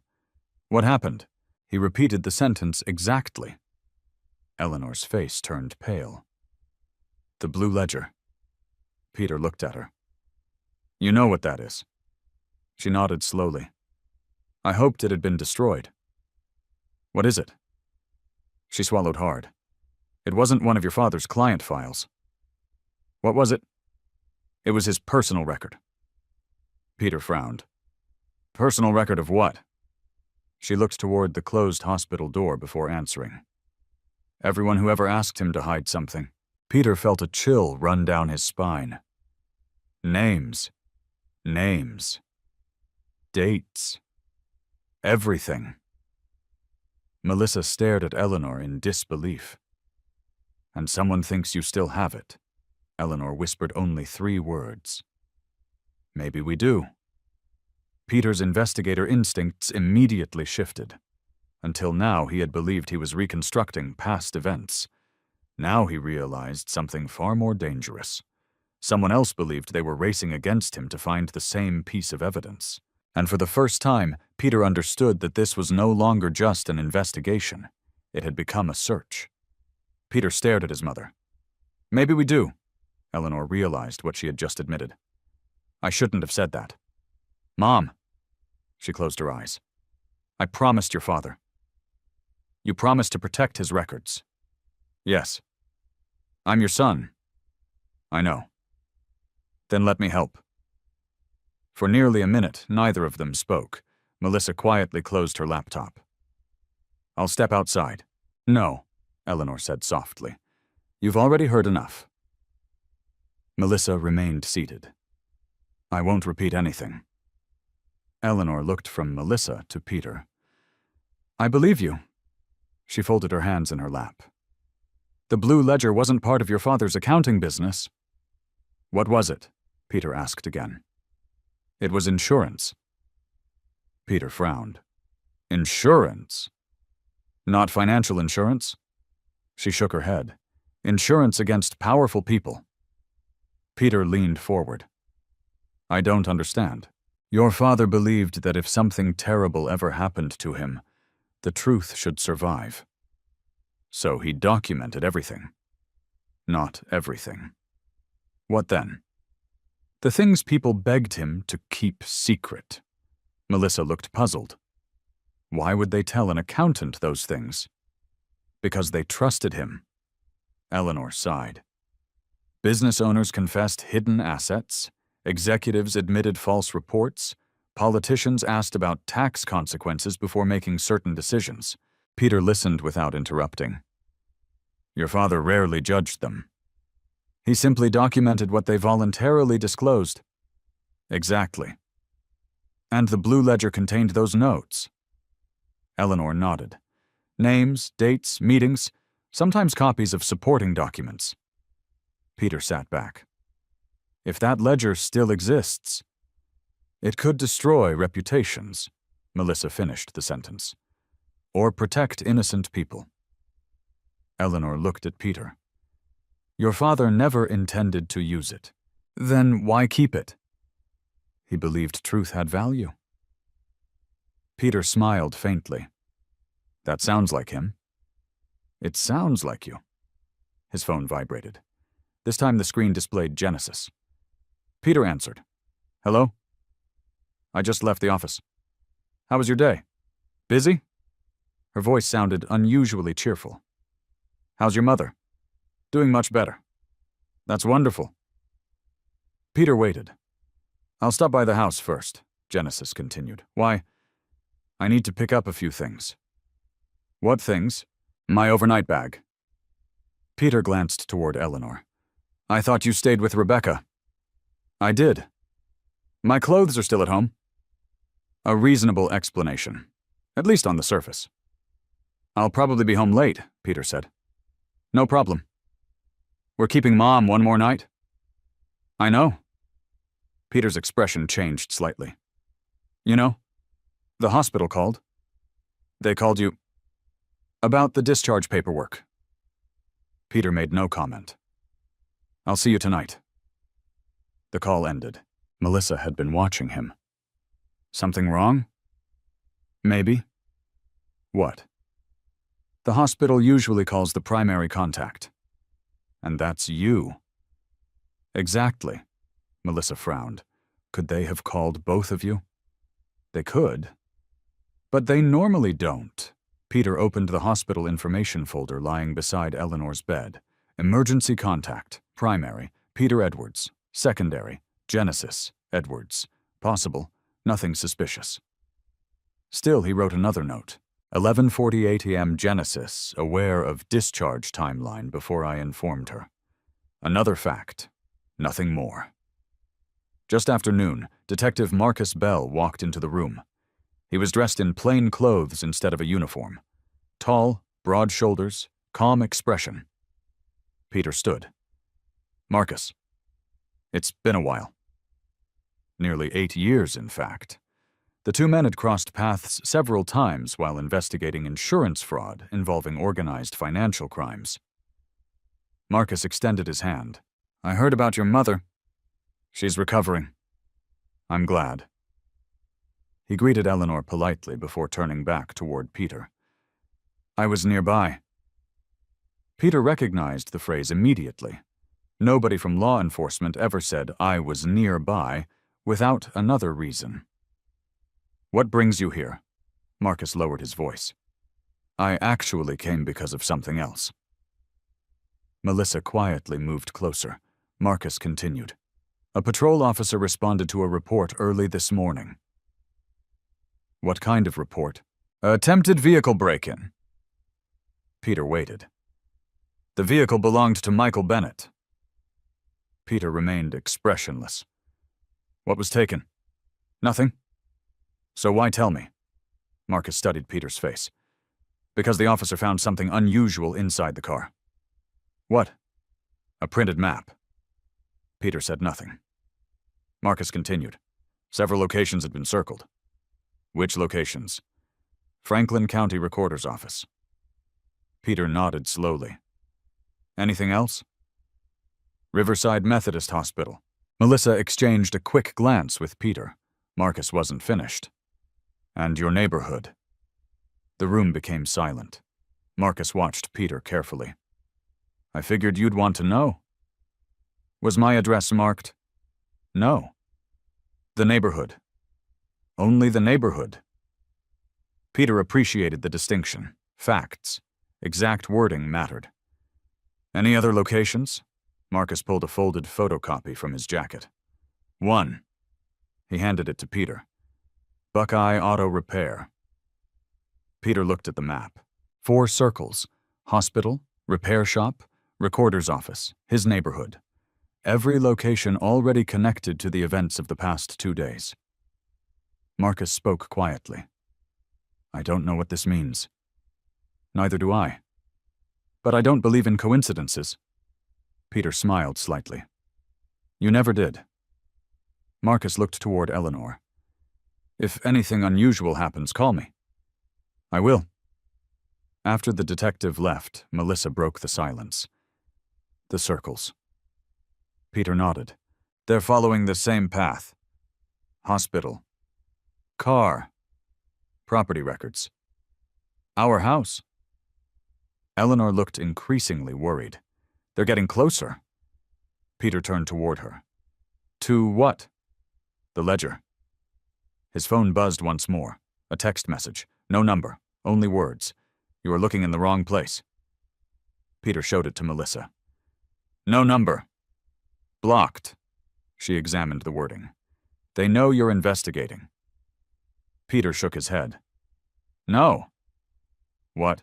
They know I'm paying attention. There was an important difference. If someone wanted to frighten him, they would make threats. Instead, they were steering him, trying to influence where he searched. Which meant one thing. Whoever sent the message believed Peter was capable of finding the ledger before they did. He looked back at his mother. One question. Eleanor nodded. When Dad died? Yes. Who packed his office? She answered without hesitation. You did. Peter searched his memory. Boxes, file cabinets, tax returns, client folders, old calculators, bank statements. He remembered loading everything into a rented storage unit before eventually bringing most of it home.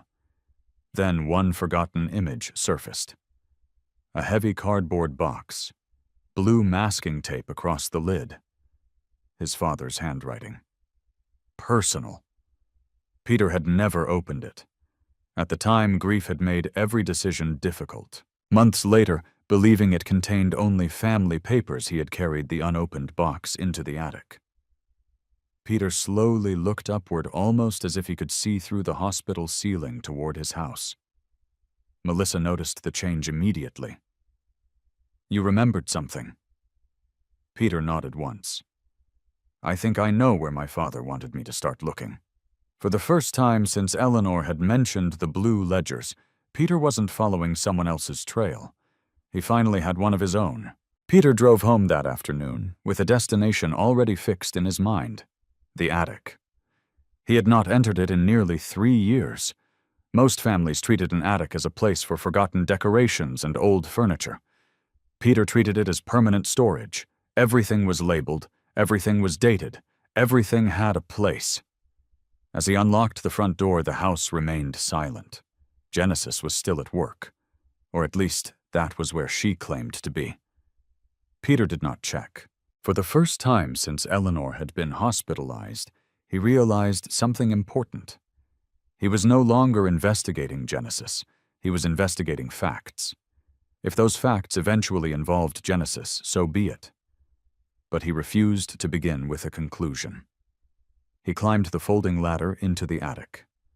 Dust floated through narrow beams of afternoon sunlight. Plastic storage bins lined one wall. Old photo albums occupied another. Christmas decorations sat neatly stacked in identical containers. Peter switched on the overhead light.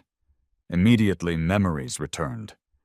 His father's desk lamp, a wooden toolbox, 2 folding chairs from the accounting office, boxes marked client files, closed. Those had all been reviewed years earlier before being legally destroyed. He continued deeper into the attic. Finally, he stopped. Against the far wall stood 6 cardboard boxes covered by an old canvas drop cloth. Each carried Thomas Edwards' handwriting. Office supplies, tax records, personal. Peter's heartbeat remained steady. He pulled the personal box into the light. The blue masking tape across the lid had yellowed with age. The seal had never been broken. He stared at it for several seconds. His father had packed this box himself, 23 years earlier. Peter carefully cut the tape. Inside were family photographs, holiday cards, old birthday letters, a baseball glove from Peter's childhood. Nothing unusual.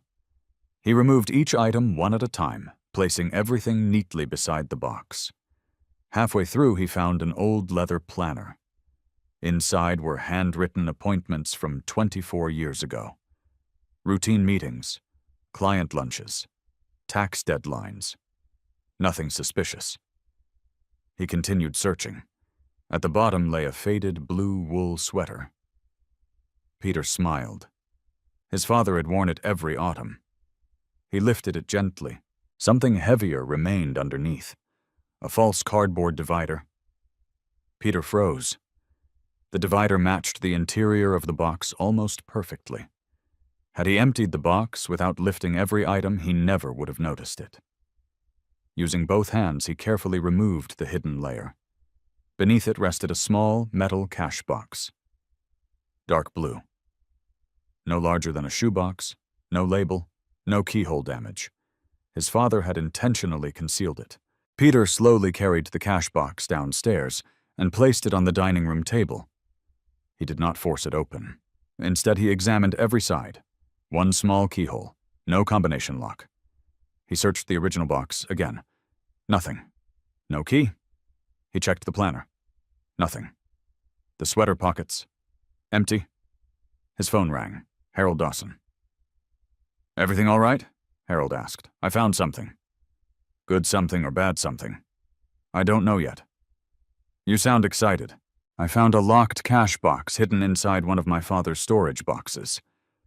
Harold let out a low whistle. "So, your mother remembered correctly." "Apparently. You need help opening it." "I'd rather find the key." "Fair enough." After ending the call, Peter looked once more through the attic. This time he searched more methodically. Every envelope, every jacket pocket, every notebook. 40 minutes passed. Nothing.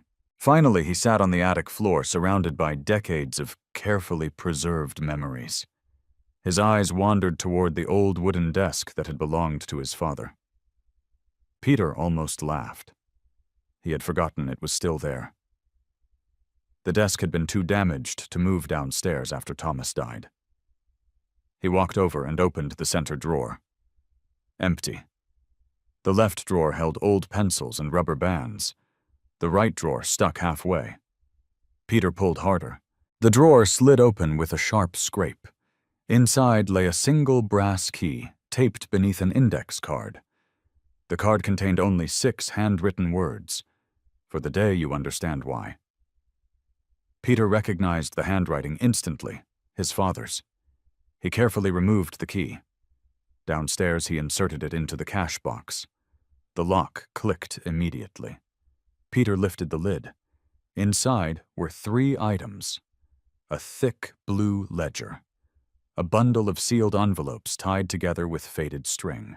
A cassette tape labeled only December 14th. Peter remained completely still. The blue ledger, it existed.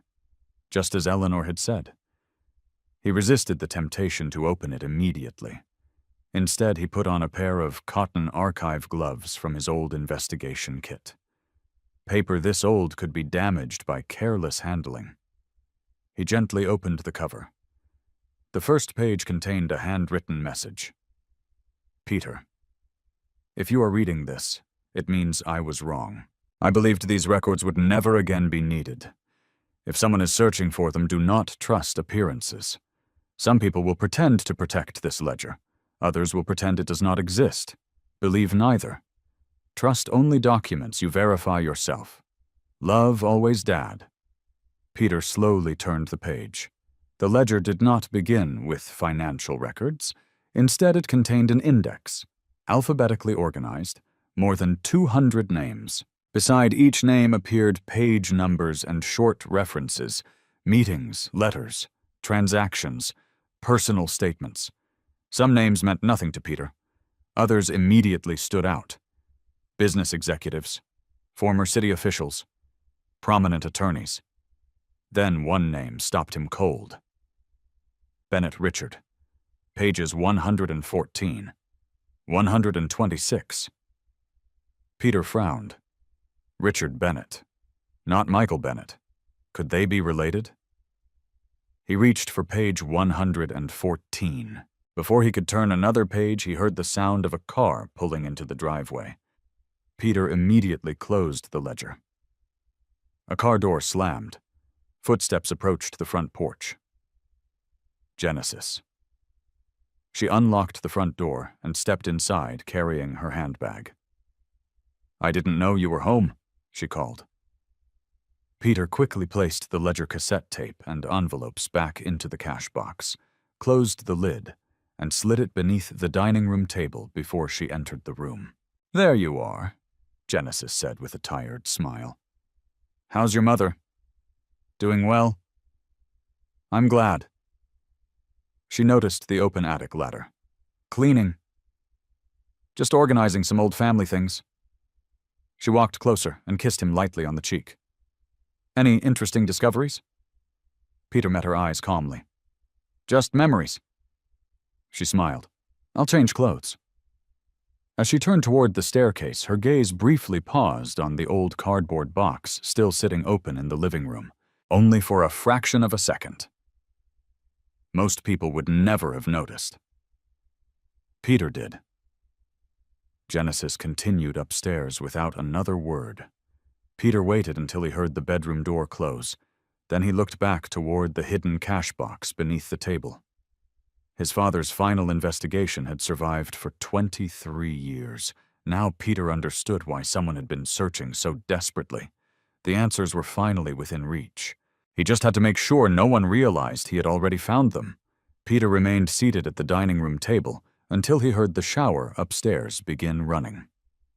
Only then did he retrieve the blue cash box from beneath the table. He carried it into his home office instead of reopening it in the dining room.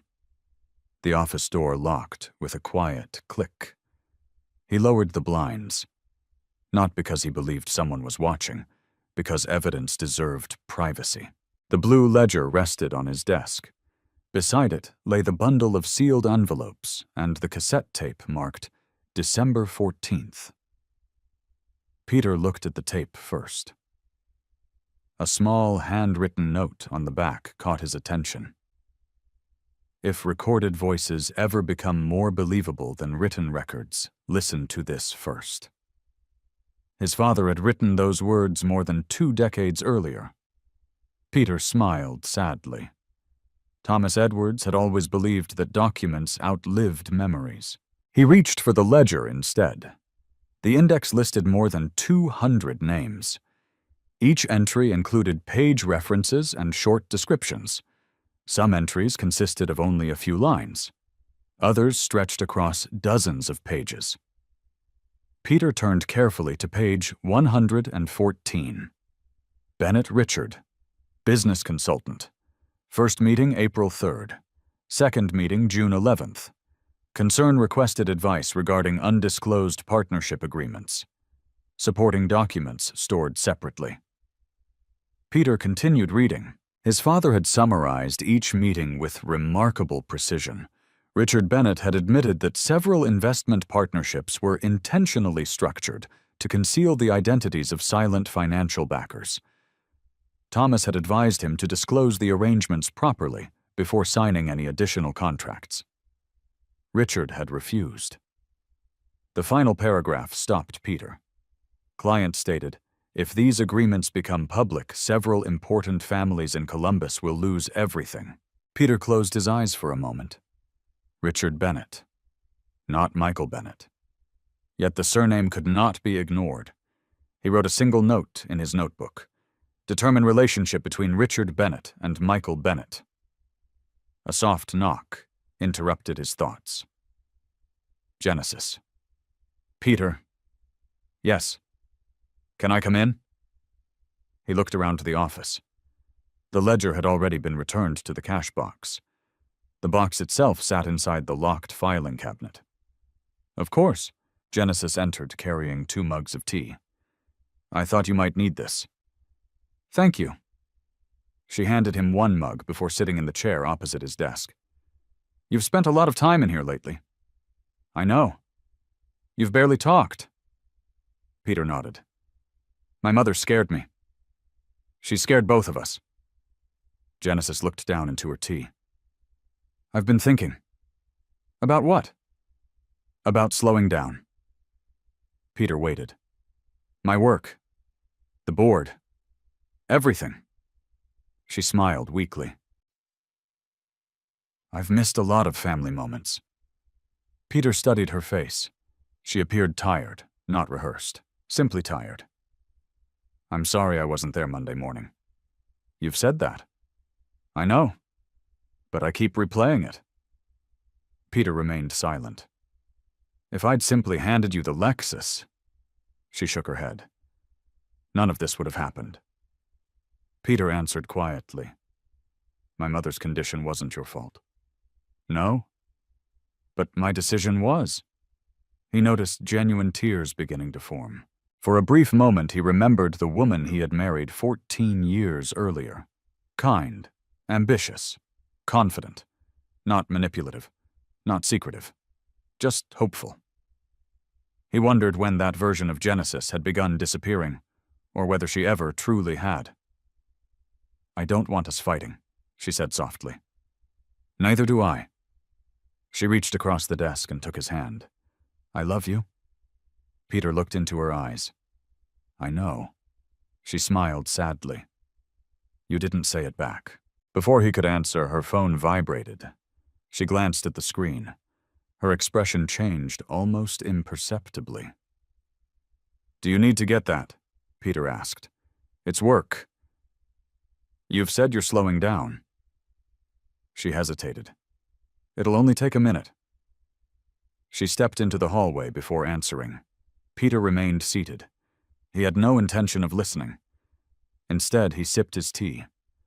A few seconds later, he realized Genesis had walked much farther away than necessary. Toward the back patio, closing the sliding glass door behind her, not because she needed privacy from the conversation, because she needed privacy from him. 10 minutes passed before she returned. Sorry. No problem. One of the board members. Peter nodded. What did they need? Just paperwork. Another vague answer, another fact. Nothing more. After Genesis went upstairs for the night, Peter waited another 30 minutes before reopening the filing cabinet. This time he untied the bundle of sealed envelopes. There were 12 in total. Each carried a handwritten year. The final envelope bore no year, only a name. Peter Edwards. His father's handwriting. Unlike the others, this envelope had never been sealed. Inside was a folded letter. Peter, if you have found this, then you found the ledger. Good.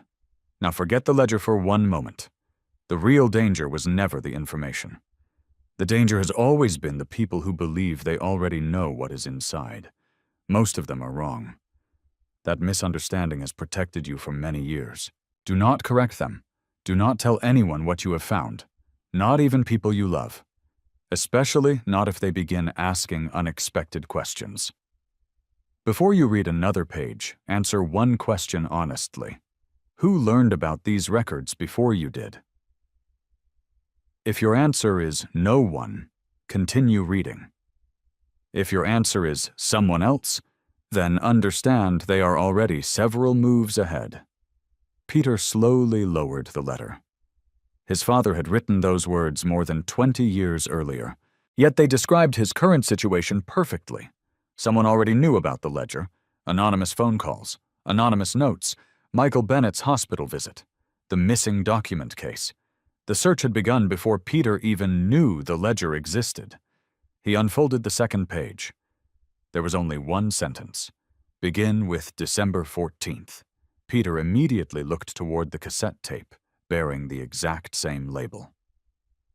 December 14th. The tape, not the ledger.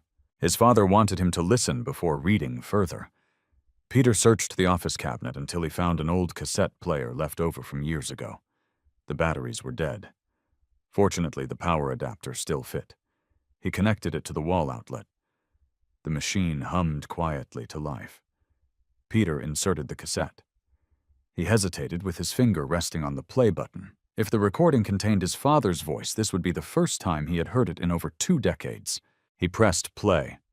Static filled the room. Then came the unmistakable voice of Thomas Edwards. Calm. Measured. Older than Peter remembered. If you're hearing this, son, then I wasn't paranoid after all. Peter closed his eyes. For the first time since this investigation began, evidence was no longer limited to receipts, timelines, or anonymous messages. His father was about to testify. The cassette hissed softly before Thomas Edwards spoke again. Peter, if this recording reaches you, listen to the entire tape before opening another section of the ledger. His father's voice was calm, steady, exactly as Peter remembered. I am making this recording on December 14th because today something changed. Peter instinctively reached for his notebook. Even while listening to his own father, he began documenting. December 14th, recording. Purpose unknown. Thomas continued. For years, I believed the ledger would never be needed. A brief pause. I no longer believe that. Peter listened without moving. This is not a confession. It is a record. If anything ever happens to me, I want one person to understand the difference. Another pause.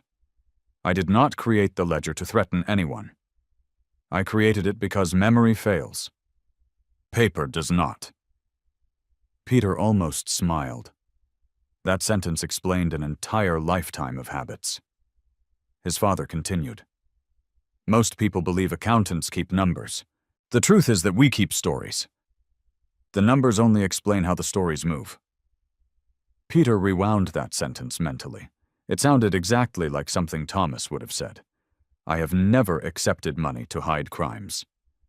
I have never blackmailed anyone. I have never traded information. But I have documented conversations that others wished they could erase.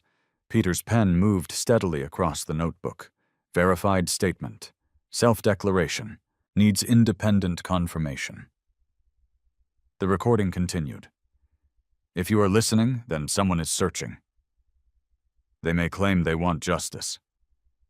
They may claim they want to protect the family. They may even claim they are helping you. Believe documents, not motives.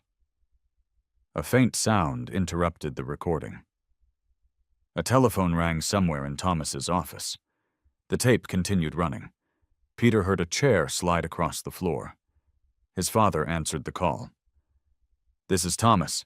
Several seconds of silence followed. Only Thomas's responses were audible. Yes. I understand. No. I already told you. I won't destroy it. Another silence.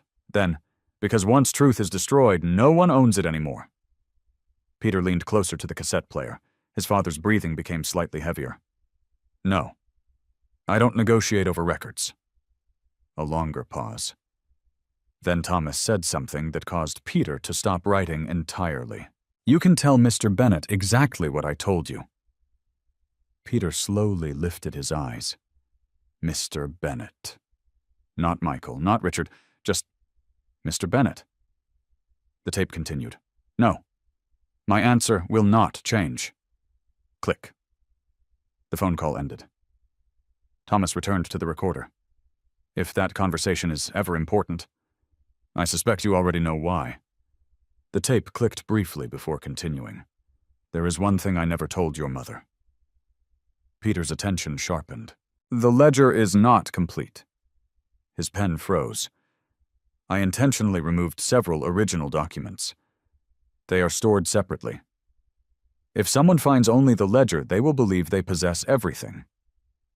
"They won't." Another deliberate pause. "The originals matter." Because originals prove authenticity.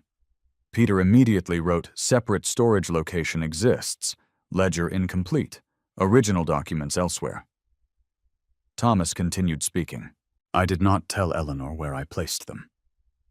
I did not tell anyone. If I had, they would have become targets."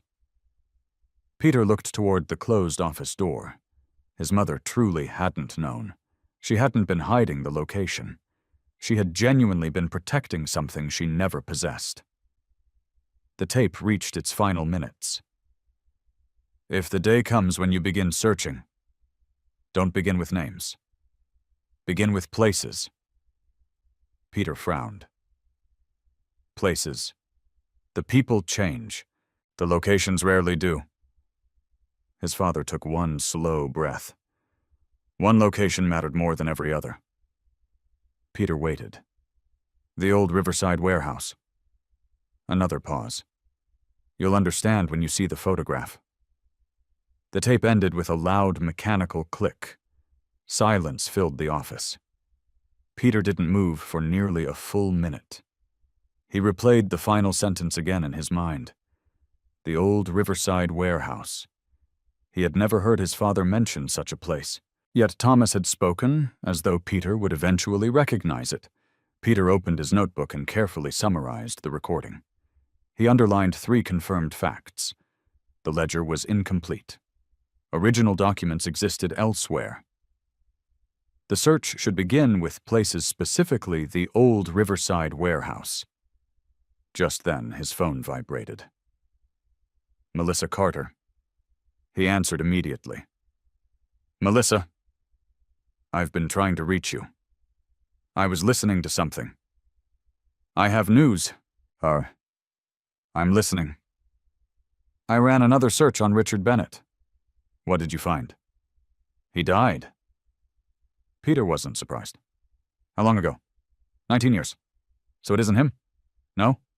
But I found his obituary. And it lists surviving family members." Peter waited. "One son." Silence. "Michael Bennett." Peter looked toward the blue ledger locked inside the filing cabinet. "So Richard was his father?" "Yes," Melissa continued. "There's something else." "What?" "Richard Bennett's accounting records were transferred after his death." "Transferred where?" "I can't determine that. But the probate filing identifies the accountant who closed the estate." Peter felt his pulse quicken. "Who?" Melissa read directly from the record. "Thomas Edwards." Peter closed his eyes. His father, Richard Bennett. The ledger, Michael Bennett. The connection had existed decades before Peter ever met Michael. "What date?" "About 6 months before your father's death." Peter thanked Melissa and ended the call. He immediately unlocked the filing cabinet. Returning to the index, he searched for another entry. Warehouses, properties, real estate. Finally, he found a cross-reference. Riverside Warehouse. See envelope marked property. Peter looked toward the remaining sealed envelopes. Each one had once seemed like a collection of old papers. Now they looked more like chapters in an investigation his father had started 23 years earlier. Peter reached for the envelope labeled property. Just before opening it, he heard a floorboard creak outside his office. He looked toward the closed door. Someone was standing in the hallway. Not knocking, not speaking. Simply standing there. The shadow beneath the door remained perfectly still. Peter quietly closed the envelope without breaking its seal. Then he walked silently toward the office door. His hand rested on the doorknob. He counted to 3 and pulled the door open. Genesis stood in the hallway. She smiled, though it looked forced. "I didn't mean to scare you." Peter studied her expression. "Were you waiting for something?" She hesitated for only a fraction of a second. "I was going to ask if you'd seen my old passport." Peter nodded slowly. "I haven't." She smiled again. "Okay." Then, almost casually, she glanced past his shoulder into the office. "Still organizing your father's papers," Peter answered without hesitation. "Just old photographs." Genesis held his gaze for another moment before walking away. Peter waited until he heard the bedroom door close once more. Only then did he write one final note before midnight. 11:42 p.m. Genesis demonstrated unexpected interest in father's papers for the first time. He didn't know whether it meant anything yet, but after hearing his father's voice on the cassette, Peter had become certain of one thing. No observation was too small to record anymore. Peter slept with the blue cash box locked inside his office filing cabinet. Not because the cabinet was impossible to open, because anyone attempting to open it would leave evidence behind. Years of fraud investigations had taught him that protecting evidence was often less important than documenting who tried to access it. Before going to bed, he had placed a thin strip of transparent archival tape across the edge of the cabinet drawer. Invisible unless someone knew exactly where to look. If the drawer opened even a fraction of an inch, the tape would tear. It was a simple technique. Old. Reliable. At 6:18 the next morning, Peter entered the office before anyone else was awake. The tape remained intact.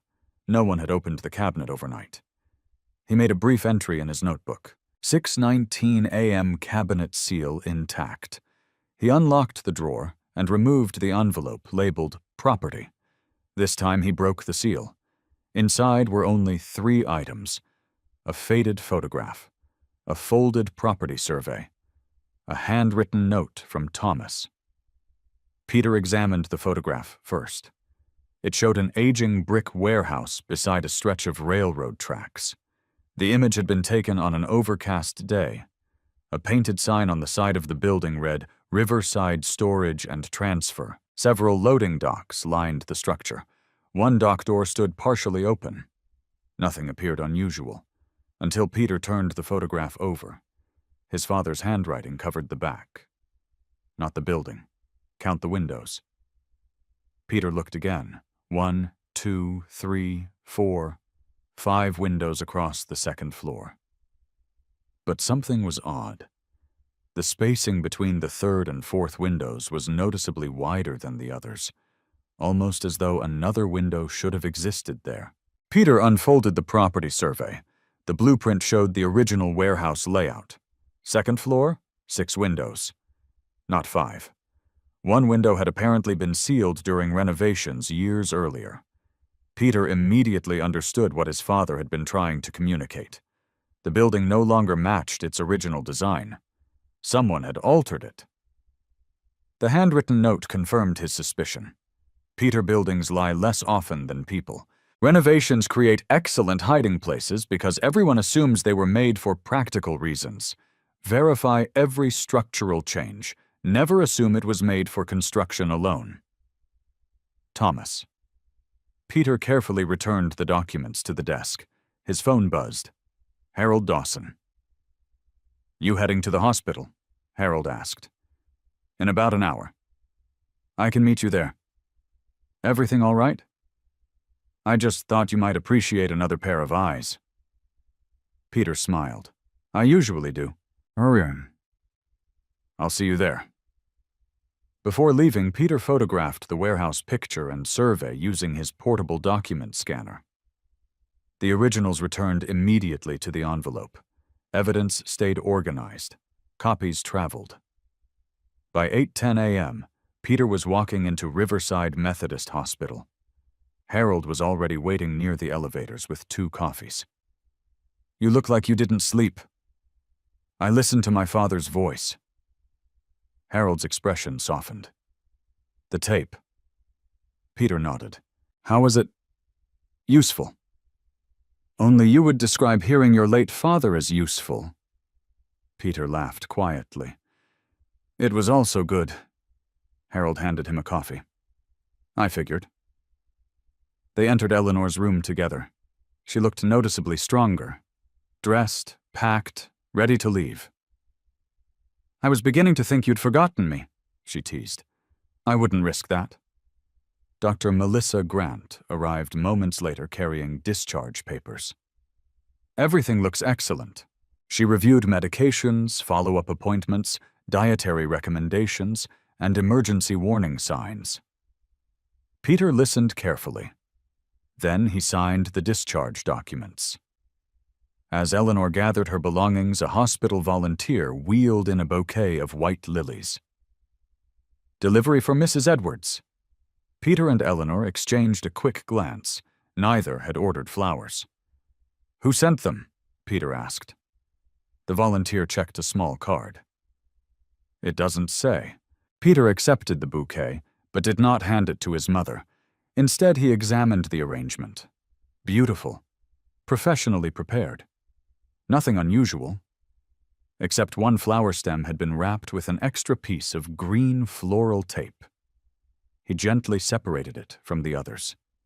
Hidden beneath the tape was a tiny folded piece of paper. Harold saw it immediately. "Well?" Peter unfolded the note. Only 5 typed words appeared. "You're finally asking better questions. No signature. No fingerprints visible." Harold looked around the hallway instinctively. "Whoever delivered that knew she'd be discharged today?" Peter nodded, which means they were monitoring the hospital. He slipped the note into an evidence envelope. The flowers remained on the counter. They left the hospital 20 minutes later. As Harold loaded Eleanor's suitcase into his truck, Peter noticed a familiar black Mercedes parked across the street. Plate ending? The windows were tinted. The engine remained running. Peter memorized the exact parking position. He did not approach. Instead, he helped Eleanor into Harold's truck. By the time he looked back, the Mercedes had pulled away smoothly into traffic. No sudden acceleration. No attempt to hide. Almost as though it wanted to be seen. Harold noticed it too. "Same car?" Peter nodded. "The same." Neither man followed it. Their priority remained Eleanor. Back at the house, Peter carried his mother's bags inside. Genesis greeted Eleanor warmly. "It's so good to have you home." Eleanor smiled politely. "Thank you." Genesis hugged her carefully, mindful of her recent illness. For several minutes, everything appeared perfectly normal. Tea, lunch, medication, conversation. Peter almost believed for a brief moment that life had returned to ordinary. Then Genesis casually asked a question. "Peter?" "Yes." "Did you ever decide what to do with your father's old office boxes?" Peter looked up. "They're still in storage." It was his first deliberate lie since the investigation had begun. Genesis nodded thoughtfully. "I was just wondering." "They've been collecting dust for years." "Probably." She smiled and changed the subject. No one else at the table appeared to notice. But Peter did. She hadn't asked about family photographs, or old furniture, or keepsakes. She had asked specifically about his father's office boxes, exactly the kind of question Thomas had warned him about on the cassette, especially if they begin asking unexpected questions. After lunch, while Eleanor rested upstairs, Peter quietly returned to his office. He opened his notebook. 2 new entries. 10:47 a.m. Anonymous message concealed inside flower arrangement delivered at discharge. 12:36 p.m. Genesis independently inquired about Father's office boxes. He stared at the page for several seconds. Individually, each fact meant very little. Together, they suggested something different. Someone knew Peter had started asking questions, and someone else wanted to know whether he had already found the answers. He closed the notebook and looked at the photograph of the old Riverside warehouse lying beside the ledger. His father's final instruction echoed in his mind. Verify every structural change. Peter reached for his phone and searched county property archives for the warehouse's renovation history. Within seconds, one record appeared. Major structural renovation. Approved 22 years ago. Permit applicant MB Property Holdings. Peter's eyes narrowed. MB. The initials could have meant many things. Or they could have meant Bennett. Either way, the coincidence had become too significant to ignore. For the first time, Peter believed the trail leading from the ledger was no longer pointing only into the past. It was pointing toward a building that might still be hiding something today. Every story leaves us with a choice. We can allow pain to make us bitter, or we can let it make us wiser. Peter's journey reminds us that the strongest people are not always the loudest, the richest, or the most powerful. Sometimes true strength belongs to those who stay calm when everyone else loses control, who seek the truth instead of revenge, and who choose integrity even when deception seems easier. Trust is one of the greatest gifts we can give another person, but it should never replace wisdom. Real love is built on honesty, respect, and transparency. Once those foundations begin to crack, only truth has the power to rebuild them. At the same time, this story reminds us that the past never truly disappears. The decisions we make today, whether good or bad, often leave footprints that someone will discover tomorrow. That is why character matters far more than reputation.